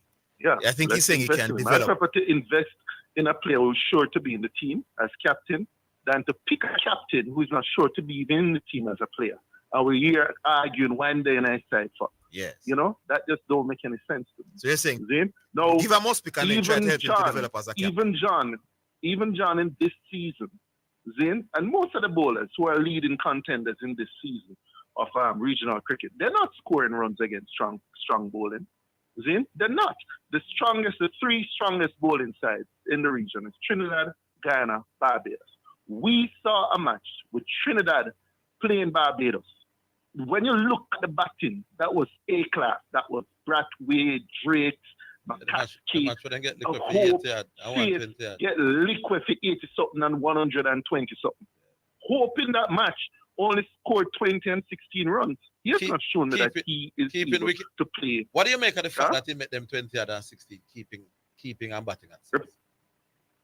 He was keeping and batting when he made the 16 and 20 of them. Then that may I ask you, why do you think that he did that? Why he did it? Because they're trying to get him back. They're trying to look. If he's coming back in the team, they're going to be looking at him to either bat at 5 or bat as a wicketkeeper batsman. I figure that as. Yeah, that's where they're looking at. I think them figures say who up at top with the new ball now go cut it. So they might try. He has been an unproven quality. He has not shown himself to look like him of his stuff. But let me tell you something. I believe that they will say to you, Ataneza, Hodge, and Greaves, and Carty, and Django, them now go bit more than 20 at average. And they won't captain and they won't keep. So if you make Hope the keeper, then him 25 average won't matter that much, you know. And then you also make him captain. You get what I mean? Well. You have for the first time have an argument, right? So one of the few times we come on the radio with an argument. That is an argument. Now, one last thing before I go. I totally disagree with the idea of firing our boy Powell as captain of the T20 team to promote to make sure Hope can play in all the T20 games, because that's the only way I can interpret the move. Powell has done very, very well, I think, as T20 captain. What has his own form been like? Go again? What has Hope's form been like? Somebody's texting me and Hope has been very good. Hope has been, there's no denying Hope has been very, very Somebody texting the call to my phone and says Seals is injured. Said what? Seals, we can't doubt him quality. First time Mr. That you would Lego cricket ball, Mr. That boy is special. First day. But he's injury prone. That is true. He has had, I think, 2 injury flare-ups. Yeah. Zidane. But I mean, I'd still gamble on him. Yeah, I'd hope for him just to have a better understanding of his body and manage himself a bit more. But personally, he's just been class from day one. Just from day one. Personally, I don't think nobody for Captain West Indies was never captain before. Okay, all right, cool. Well, let us see it play out, guys. Dangerous in 5-0. We'll talk again, all right? Yeah, man, cool. Yeah, man, cool. Would be a gamble. And clearly, I don't know what Seals' strengths are as a leader. You know, you can't know that by just watching. But you know, I don't. Injury prone is one thing. How we staying our star on the home stretch? Yeah, man. We go back on. Hello. Hello. Fortis Cadera Cedera non-protest. Win, Wagwa. Why the green track work for you, man? Big up yourself, Right. Yeah, Orville, bless up yourself, man. Yes, bless up the station, you know. Immaculate coverage. Yeah, man, it was good, man. No bias. No bias, it was good. I would say big up to the Fortis Nation and the Fortis aggregation. Yeah. You know? Yeah, man. I outperform myself because I had them for 275 points. And, you know? Yeah. I'm glad you won and it wasn't close because I couldn't take the controversy and the whole team. So I'm glad you blew them away in the end so nobody can. So if Calabar got 60 additional points, KC still would have won. Yeah. You understand? Yeah. I would say big up to Idel also and Coach Corey Bennett. Yeah, man. But Corey, well tried, but 2027 could be your year. Yeah, because you know that JC was expected to come second. Yeah. They were the one who expected to challenge Casey. So for him to come second and was in it for most of the championships. The man is a big thing, my boss. Yeah. And why me like Casey and the school and the people that attend Casey, you know, but I wanted the history of him winning at the same time with the boys and the girls. Why that would have been an amazing story. I think 2027 will be that year for Corey. You think so? Yeah. Why the man is a big coach, man. Yeah, man. Not next year? Not next year. No, man. We're winning again next year, man. I already have it. I was centenary year this year, you know, brother. Yeah? I'm winning cup this year again, man, and champs next year, man. Oh, all right. I get to understand, say, the newly crowned king of America is putting pen relays in jeopardy. Trump? How so? Because I'm a withhold fund from Penn State University. Okay. So them have problems, having some problem. We don't know really, truly. Interesting. Why Trump is doing a lot. Remember, say Trump can run again for president, you know. So we are talking about the man say he want a third term. No, you can't get a third term. You only can be president for that's a talk with him and I say, you know, the Constitution doesn't allow it though. That's what I'm saying. Yeah, but probably him can change the Constitution. Like King America. Okay. I don't see that one happening. Anyway, they are going to take in the big show as usual, you know. All right, Wayne. Congratulations on your victory, man. Yeah, cool, man. Wayne. Yeah, man. Bless up. Yes. All right, so that sounds like it just about wrapping up the program. I promise for tomorrow, people, there are some things happening in Jamaica cricket. I think was it Dwight or some other caller? I think it was Dwight who said Jamaica had received some money. Was it Dwight to start an under-23 program and also an under-16 female program? So we want to talk to the president of JC about it. There are some good news regarding the lights at Sabina Park and that test match against Australia in the summer as a day-night game may just be a possibility after all. And the scoreboard, which has been such a problem at Sabina Park for years now, we could also have some good news about that as well. Oh, that sounds great. It means we had Messi, we had Champs, we will have Michael Johnson, lights, And the scoreboard. Why the sports minister go on good, man? All right. So all of that could be part of the discussion with Dr. Bennett tomorrow. Sounds good for you. That's it for me for the day. Join us tomorrow. Yeah, man. So big up the callers and big up the listeners. Big up Austin, big up Mr. Anderson. They were both related to the culture. Join us tomorrow. Same place, same time. It's all over. Until then, have yourselves a wonderful evening.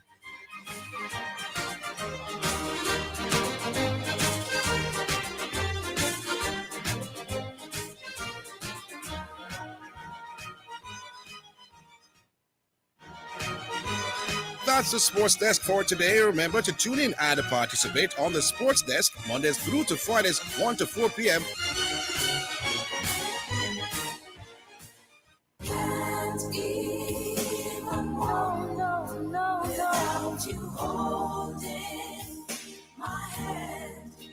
Praise the Lord. Greetings and salutations to all of our wonderful, wonderful friends all over Jamaica. Listen, this is Dr. John Wayne Manning from Omega Church and Omega Radio. It has always been my dream to establish community work here in Jamaica. Television, church, humanitarian work here in Jamaica. And as you know, we have been doing the radio since 2022. The time has come that we're calling all helper, kingdom-minded citizens, putting together this team in Jamaica. We're looking for helpers, kingdom-minded helpers, from hospitality, humanitarian, administration, coordination, media for television and radio production. If you're looking for more and you'd like to be a part of this team from Omega Center, Jamaica, I'd like you to give me a call. 876-204-9356. If you'd like to do more, serve more. This is for serious leaders that really, really want to make an impact in the life of our fellow Jamaicans for the Lord Jesus Christ. Text me at that line, and a member of my US team or European team will reach out back to you. Thank you and God bless you. I hope you're ready to serve. Text me at 876-204-9356. A member of my team will reach out to you expeditiously to expedite this help. Omega Center Jamaica, local team invitation. Be a part of it. Let's change Jamaica and make Jamaica great again.